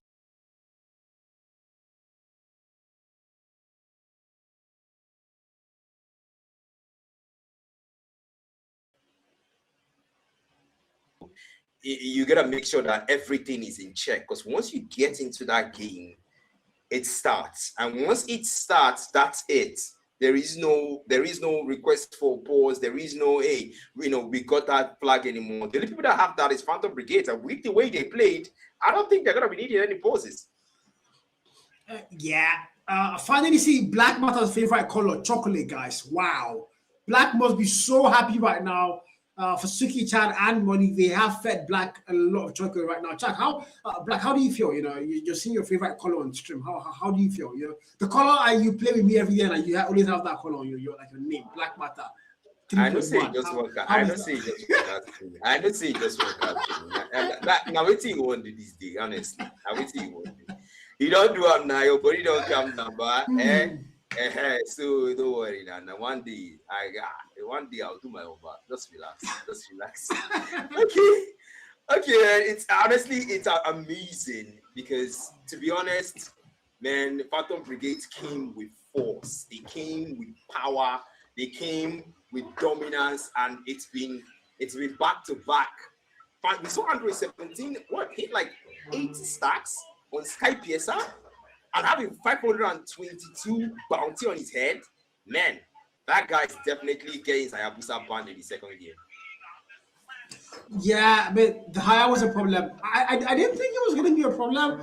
I did say that in the actual drafting the picks and band. And again, I take that back. I'm really sorry. Forgive me for not knowing you that well, for not being familiar with your game, because, man, he cooked and he left no crumbs. He ate and left no crumbs. But again, I'm going to attribute a lot of that to Carry. So, well, if we can see the Oasis Queens be able to go, first of all, fix, maybe leave MTN alone. MTN right now are nobody's friends. They are evil people. You know, you might want to maybe get better Wi-Fi at this point, because that's going to be that was a major problem on that game 1 for Oasis Queens. So they can get that out of the face of the problem here. They can get that now issue fixed, and hopefully, you know, get a collective effort once again, get the composure they so badly need. They might be able to force map 3 here. And I think that's the one thing everybody's rooting for. There's a lot of viewers on the chat right now rooting for Oasis Queens. You know, you need to make the female community proud. So can they do that? Can they find a way to make sure they force map 3? I don't want to see another 2-0 on the very first day of the Rising Stars tournament and the Mlhub event. I don't want to see that. Please, guys. Oasis Queens are big. Yeah, I'm pretty sure there are a pretty good number of female players currently watching the stream that are rooting for these girls as well. They want to make sure that, okay, not the guys doesn't take all the spotlight all the time. We get to take it at least, even if it's just once. It's the best of 3. Phantom Brigades have taken game 1. Let's see how the game 2 goes. Is it going to be a 2-0? Is it going to be a 2-1? So we get to see, we get to see a third game. But then it's all going to start with the second game, and everything starts from the draft. So let's see how the draft goes. Cosini on chat says, I have Carl's catalog of bronze. Nah, that is cap, bro. If you check my history, if you check down the last 20 games, you're not going to see a single bronze there. So just let it go, bro. That is a lie. Let it go, bro.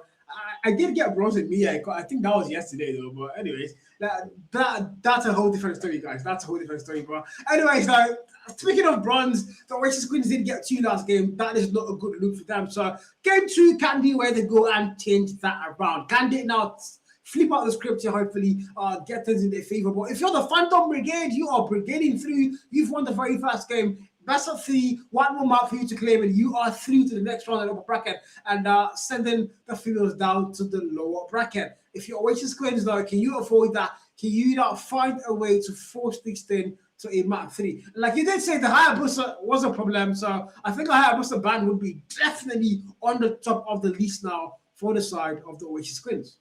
Yeah, definitely on the top of the lead there. No one wants to deal with that. Not the marksman, not the tank, because we saw him going for the bell rig as well. Man he says, hey, it doesn't matter who I'm targeting, doesn't matter the lane, doesn't matter the role, I'm going to go for you anyways. And then anyone on that radar gets hit. And then at some point, we saw him get a little bit overconfident, started going for them at their own respawn.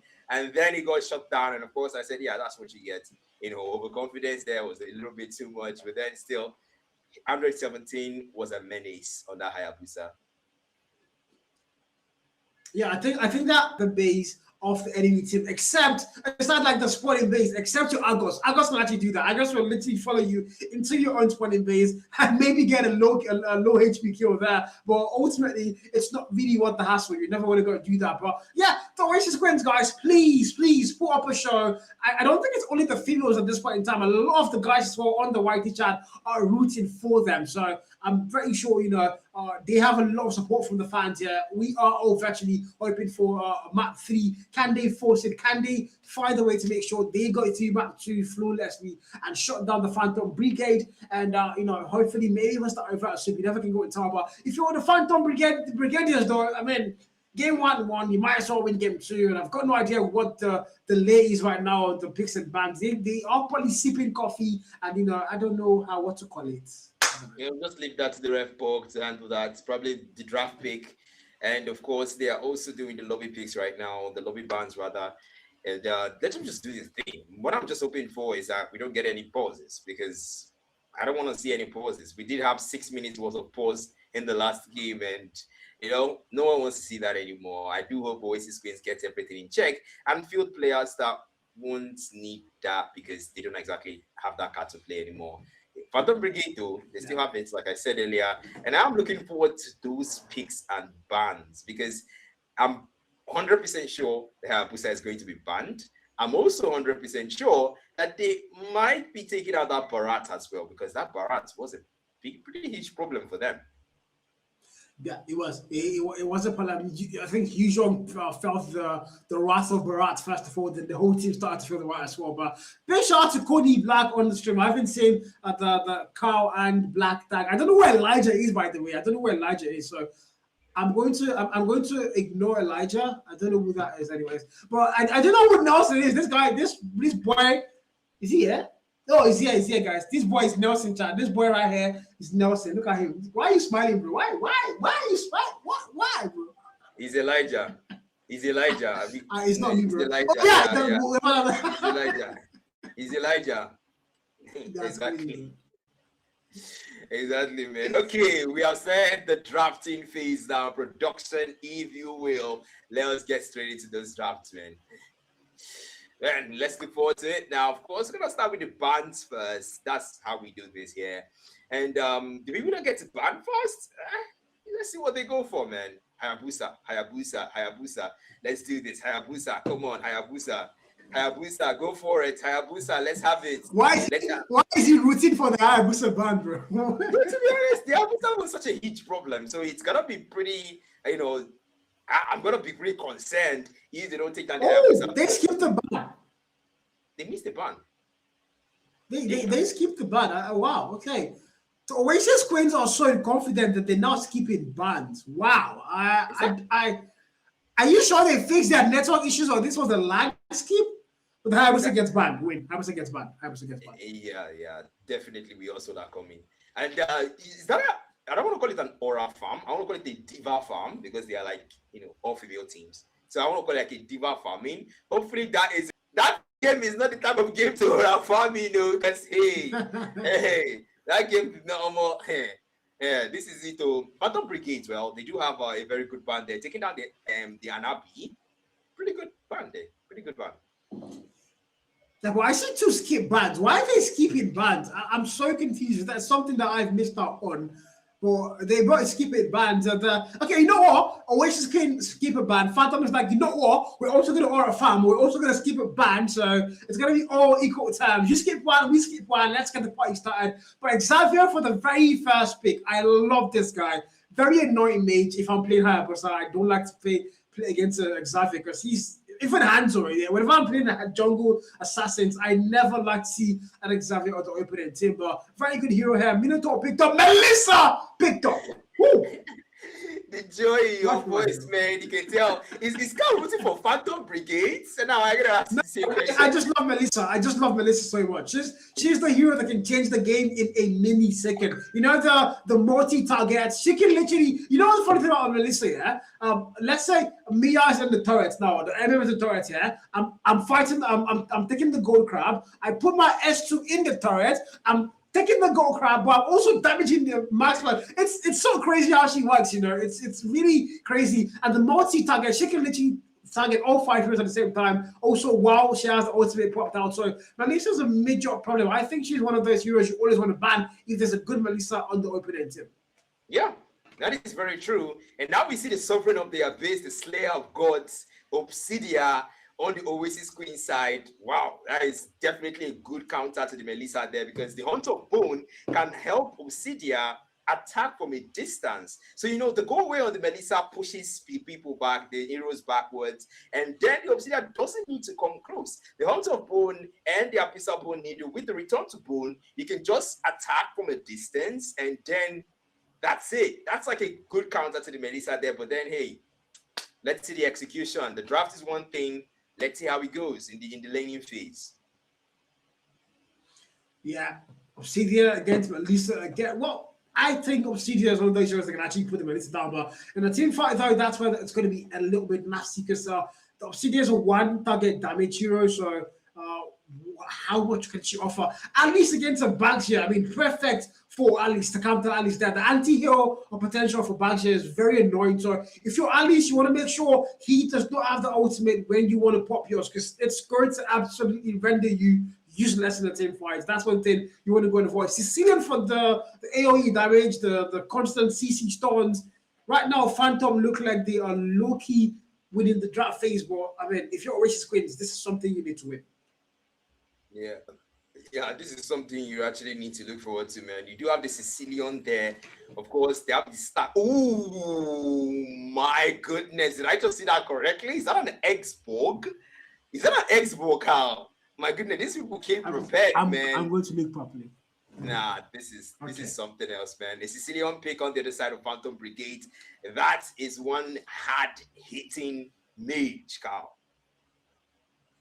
Yeah, it says the Xbox, the major problem. One of the most banned heroes in Mobile Legends as a whole. If you check the site, it's one of the most banned heroes in ranked. It's really annoying to go up against a good Xbox. He doesn't die, you know. He can literally change how the outcome of the game goes. It's very, very annoying when you meet a good Xbox. So this might be a problem now for Phantom. And Lancelot as well. My God, can the picks get any better?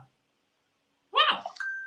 Man, they're really going all out here, all out indeed, because, Jesus, man, this is something else. I'm not even going to lie. The X-Borg is a problem on its own. The true damage there. We also have the Alice who just keeps, regen, consistent, and just being that persistent thing you just cannot ignore. Then you have the Obsidia who's got the range, got the damage, and also know how to pick off heroes as well, and attach herself to them in such a way they can't easily escape. And then you have the finisher from a distance, the Xavier with the Dawning Light. He can attack as far up as the map can hold. The map stretches. And man, we see Matilda. Now that is a rare pick. Yeah, rare pick. Black, you're the more experienced caster in Mobile Legends. So I'm going to ask you, who do you think has won the draft phase? Who do you think won it? Definitely Phantom Brigades. Definitely Phantom Brigades. I mean, because when you look at this potential, the damage potential, right, scaling up, you know very well that Phantom Brigade has it in store. I mean, you cannot underestimate the overflowing on the Sicilian.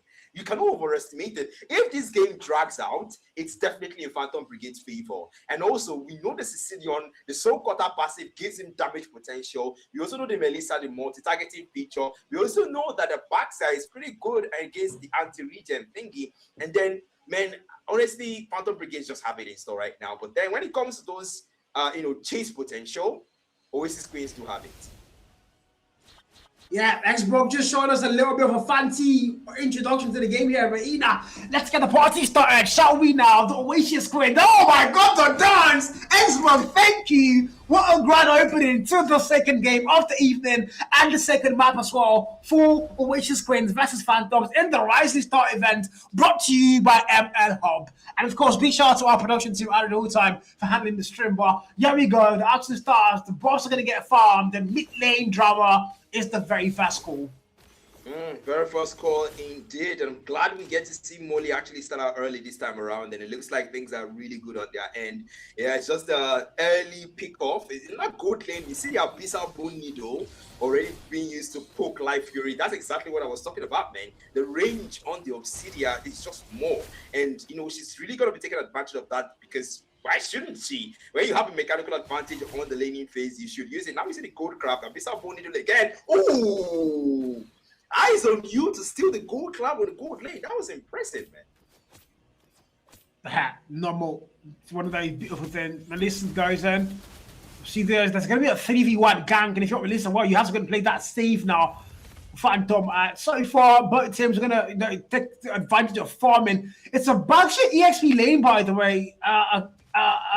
Okay, I didn't really see that coming. So it is Bugsy EXP and also Alice EXP, where we're now going to be seeing a 3v1 gank. I don't think she knows, and this is going to be a major problem. Flicker away, but okay, she's still going back. Why is she going back? She actually does have the Crimson Gleam, so you can still technically escape as an Alice if you've got that skill on off cooldown. Yeah, I think Himari is just trying to just play it a bit risky and not be like the Clint. No shades before you guys actually come for me later. But then the total has started here. Android 17 on the Lancelot because his Hayabusa was banned, and now we get to see Reina really just poking out with the fire missiles there and keeping them away from this turtle. But then they're just gonna get back in there and start it out on their own end. But then the top lane is where it's at. And so now it's a 4-man versus a 3-man contest there. If it's slow, Turtle already have HP. Kira's gonna come in, it's gonna come in now. Dondros comes in as well. Android 17 for the first round. Reina loses it, and now the Black Beast comes and the damage potential, and the X4 gets the pass for Reina. True damage. Kira who for second, but no Kira. Somehow Oracle gets a double and Reina falls. It's a 1-for-3, and somehow Oasis Queens win that out. This is what everybody asked for, except the Phantom Fund. I think I look asked for this. I want to see a map 3 so badly, and of course that is 3-for-1 trade, and you're going to start things off really early. Toto did get stolen by Lancelot dead though. Perfect coming in with that S2 and retribution as well. But Obsidian and Melissa having a little bit of a dungeon. Nobody has fully yet on their side, so it's going to be a gank eventually. Minnow now making that rotation in towards head. Xavier is going to get that information given out. So now we're going to get call-outs being given. Cecilia making his way as well towards that bot lane. Obsidian's there, Mathilda's there, and top lane Bagsy and Alice just having a little bit of a dance, but sorry far. Of course, check the bushes. Obsidian, that was really good. That was really good, man. Yeah, Abyssal Bone Needle is a pretty handy tool when it comes to do that. Honestly, the range is pretty good. And of course, we do see the mid lane. You see the Matilda just supporting the Xavier here because that's necessary, honestly. And now onto the top lane, we get to see rotations here. It looks like a gank might ensue soon. And Himari already knows that. It's just staying safe inside the turret. Yeah, that's what you want to do. You don't want to get too cocky there. But Banks is close by. Can counter Alice with the ult. So again, don't want to get too cocky. Xavier goes in. Goes to the ultimate. I don't think that's the best call. Mino goes in. Lance goes in. And this might be a very, very bad team fight. As Lance might put Xavier down. Able to barely escape that one. Alice now with a 1v4. As she might die, but she doesn't. Also barely escapes that one.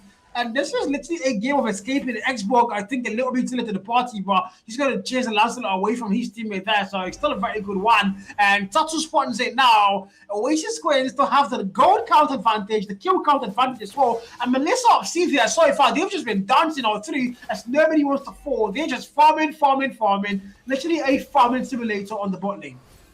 Yeah, farming simulator indeed, and Oasis Queen is actually looking very, very good right now. If you think about it, they do have the Q lead advantage, but then that gold lead is just a teeny bit, but then Phantom Brigade has it there when it comes to the advantage. But then the total spawns, and now if they get to take this total, they will have the gold advantage because the gap isn't that far, and the total does give a pretty good gold advantage. Ooh, Kira, Tortoise Boy sounds already waited out there, and now the total there already started up by the Oasis Queens. They want to get this one in, and Andre 17 is just waiting for his chance to go in with a puncture. The total resets, but no, they will not reset it there. That's a third rose again with a steal again. Android 17 consistent with those retro battle wins. Yeah, 2 totals now taken for them.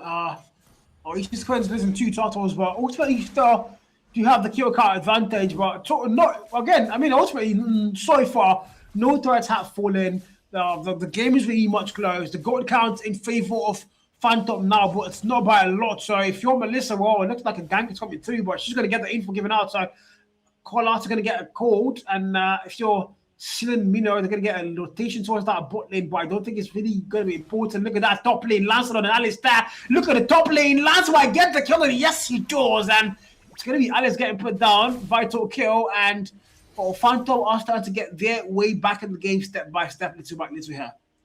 Step by step indeed. But then looking at that top lane though, look at what is going on there. They pick up the tier 1 and Oasis Queens responding by picking up the tier 1 on the gold lane in return.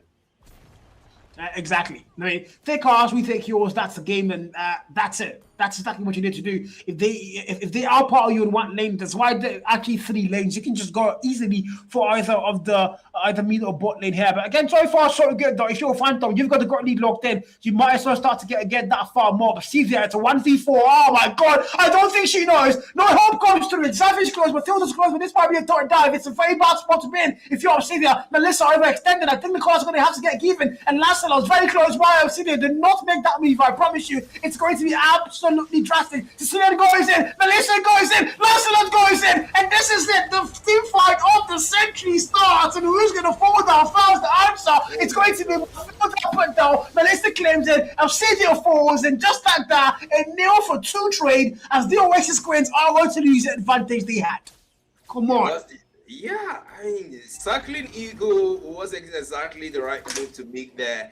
And that was the Obsidian really just trying to follow up on the Matilda with the Hunter of Bone, but that just wasn't it. Now they give a free total over to Phantom Brigade, and they take back the gold lead, take back the kill lead. And now we see the top lane there. Himari trying to push down the tier 1 on the EXP lane. But yeah, Kira is just there to defend again. Back down bottom to the gold lane. Oh, we get to see them pull back. They were trying to take out that tier 1 there, but we see Molly trying to guard it there. You know how the funny thing, that whole team fight, the only thing people on chat saw to take out of that one was Lancelot frauding. You guys are so crazy, bro. That's the only thing that the chat actually cares about. Lancelot frauded in that team fight, and that's the one thing they called out. Matilda's mistake didn't really matter. Obsidian going back in the team fight also didn't really mean a lot. It was just that one frauding from Lancelot. I think a lot of people do not like Android 17 in the chat, but again, so far so good. Those 3 and 4, 26k gold count. It's almost a 3k gold lead now for Phantom, and Oasis going to start the game so freaking well that I thought surely a map 3's promise, but right now it doesn't look like it anymore. It's a 1v3 up. Celia has to let that turret go as her life is more important, and she's going to do exactly that.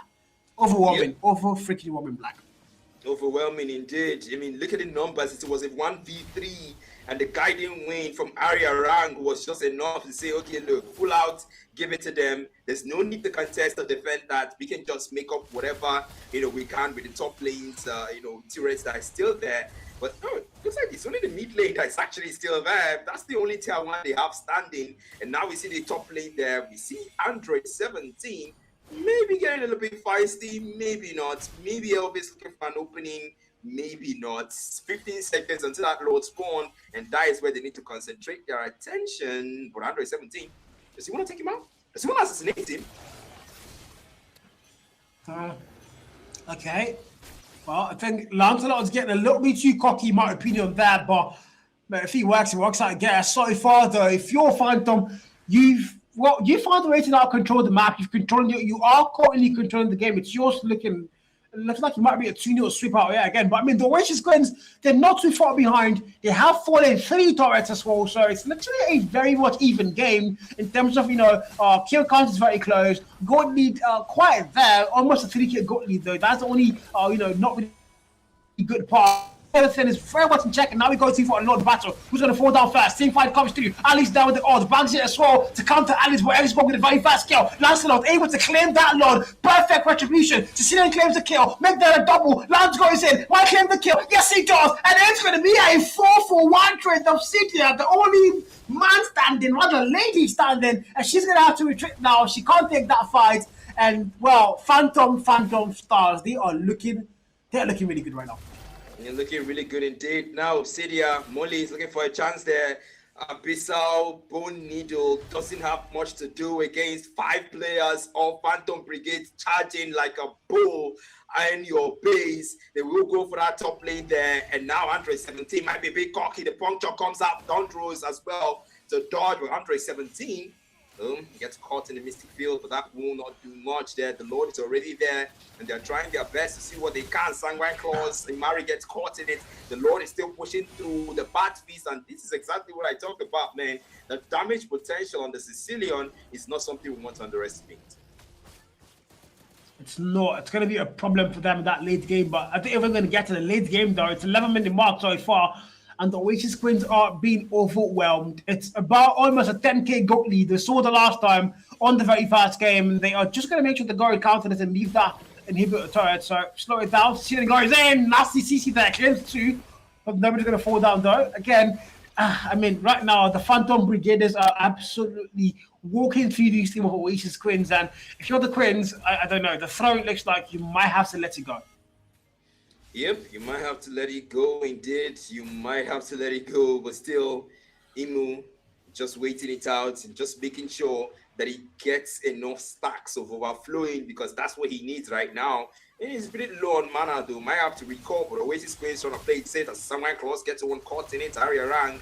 But the Matilda is pretty mobile, so that's not really a problem. They're just waiting 60 seconds for this Lord to spawn so they can pretty much end the game. No outer turrets left, just the inhibitors. And Oasis Queens, if there's anything you have to do to defend your spot in the upper brackets, you've got to do it here.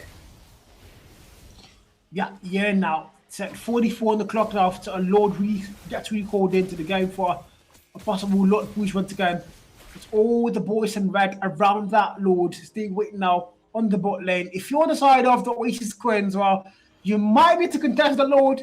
Maybe not, but 12-minute mark, I think the Lord is not that tough yet. It's still a little bit squishy, but it will still be the best call to go and defend the Lord, trying to contest the Lord rather. Hopefully, maybe you can get a victory still. But I mean, with the kind of victories that Lance has been doing so far, I think Lance has the better victory to export. So I mean, right now, I don't even think a steal is going to be very much likely, but you still have to go and try. A Stoning Lord can literally change how the game ends. Just one Stoning Lord can literally turn the game around in your favor. So if you're the Oasis Queens, the Lord spawns out now. Can you go for that Lord fight? Can he go for the Lord fight? Indeed. That's going to be the question here. The Lord is already melted, and they waste no time. Phantom Brigades take it. And now, is that engage? Oh, Kira's going to have to slow down there. Wait for that Lord. Go, Molly, top lane. We get to see her just really try to make sure those waves there are in their favor. Then, hey, this Lord might just be it. Might just be GG's. For Phantom Brigades, depends on how they play it.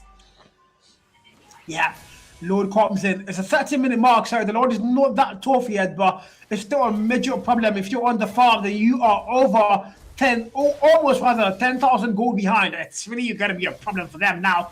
Oasis Queens. There's already a fight happening towards that inhibitor turret. The boys think they're going to go in, and this might have been a very bad call. Can they catch him? Oh, yes, they do. And Cecilia's going to get shot down. Why did he make that move? And it's going to be regrettable. It's a double kill. Xavier claims one, and this might be the turnaround they so badly needed. It's a 3-for-1 trade, and my God, how the tables have turned.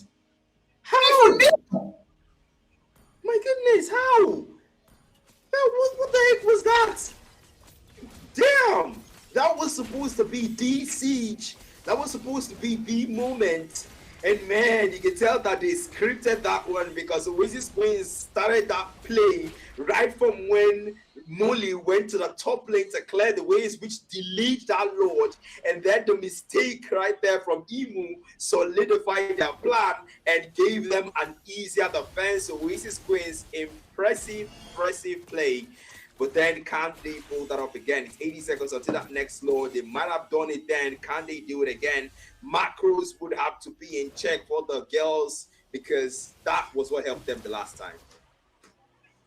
I mean, you know, the one thing I saw there, Cecilia made that mistake. Xbox was really smart. He saw an opportunity. He took it big time, got the double kill. That was absolutely vital to the course. And now, can they bank on that? Start to make this whole thing work. But again, if you're a Phantom, you're overextending, going towards that blue buff. 5v5 now might ensue, but I think they're going to have to back it down. They're not overextending. They are waiting for those mistakes to get made. And if you're Oasis Queens right now, you want to force out mistakes coming through a Phantom. You can make most of that. Now they're going again. Xbox with ultimate. Who's going to fall down first? The answer. Cecilia claims of Alice. Oh, Xbox claims a kill. And Minotaur gets put down. Cecilia falls the 3-for-2 trade. Or rather, a 2-for-1 trade. I don't know why it's so the extra one for each side. But anyways, Carl, it's a 4v1 left, 4v2 left now. Yep. Macro is still paying off for Oasis Queens, and Emu still making those mistakes. Man, that is, I don't know, is this a deliberate action? I don't know, man. They're trying to just extend the game longer than it should because now 15 seconds until the slow, they don't have their mage, and they're gonna have to play 4v, actually 3v. What do you think? Red team has slain the Lord. Did? So, pardon me for this, Carl. Please take on. Please take over. Guys, we are gonna have to go on a solo cast. Black Manta has lost battery power. Win Nipa, guys. Win Tinibu. We have lost Black Manta, so I'm gonna have to do a solo cast. And well, okay, now this is where maybe we don't want to game 3, you know. Maybe we want to see Phantom end things, but I still low-key want to go into that game 3. I still want to see Oasis Queens force a final map here, but the Lord spawns in. We're going to see Phantom get easy Lord, no contest whatsoever. But now, can Cecilia once again make that mistake we all so badly want to go and see, so we can see another team fight won by the side of Oasis Queens, and hopefully they can actually bank on that to go and start pushing out lanes. But now the Lord coming and closing in, Cecilia trying to get a little draft there, but not going to get the CC on Alice. And Alice, I don't know if that's a good call you want to go and make there. You don't want to dive in. Because now the Lord spawned in Melissa with the multi-damage. She's going to come in soon, and she might be a problem for this team fight. Lord comes in. Xbox now getting a little damage there. Bankshire overextends, and this might be a good call. It might be bad. Xbox now the ultimate might be vital. No value found. Melissa claims a very fast kill. Matilda gets put down. Double kill. Melissa goes in, and oh, it's going to be absolutely chaotic. More Xbox falls. Xavier falls, and it's one final player out there. Xbox is still standing. He's the last one in a 1v4. Can he make it work? Melissa's definitely going to get put down. Now it's a 1v2, and he's finally going to get shot down. And that's it. Phantom are going to win the whole thing 2-0. I did. That was chaotic. That was fun. Blackwater, I don't think you even needed to go, but you could have just told your party to hold on for 1 more minute because that was all Phantom needed to go and get the game won. And I think the game this time around was very close. This is the kind of score lines you actually see comes 15-11, very, very close.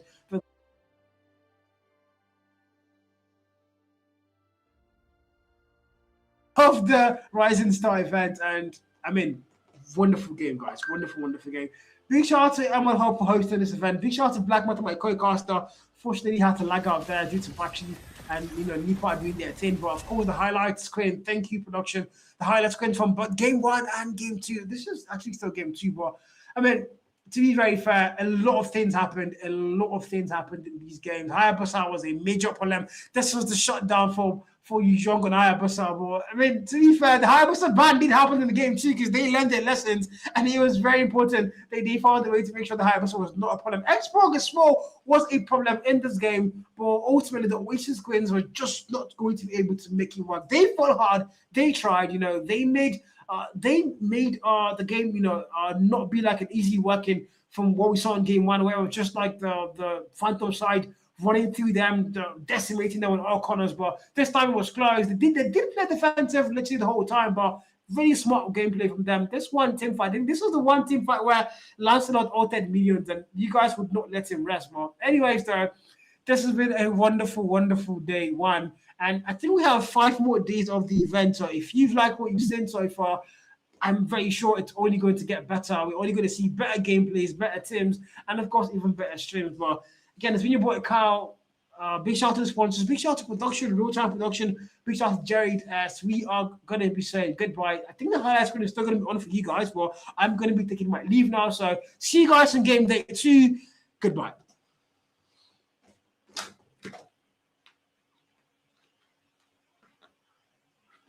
All right, mic clear. Thank you.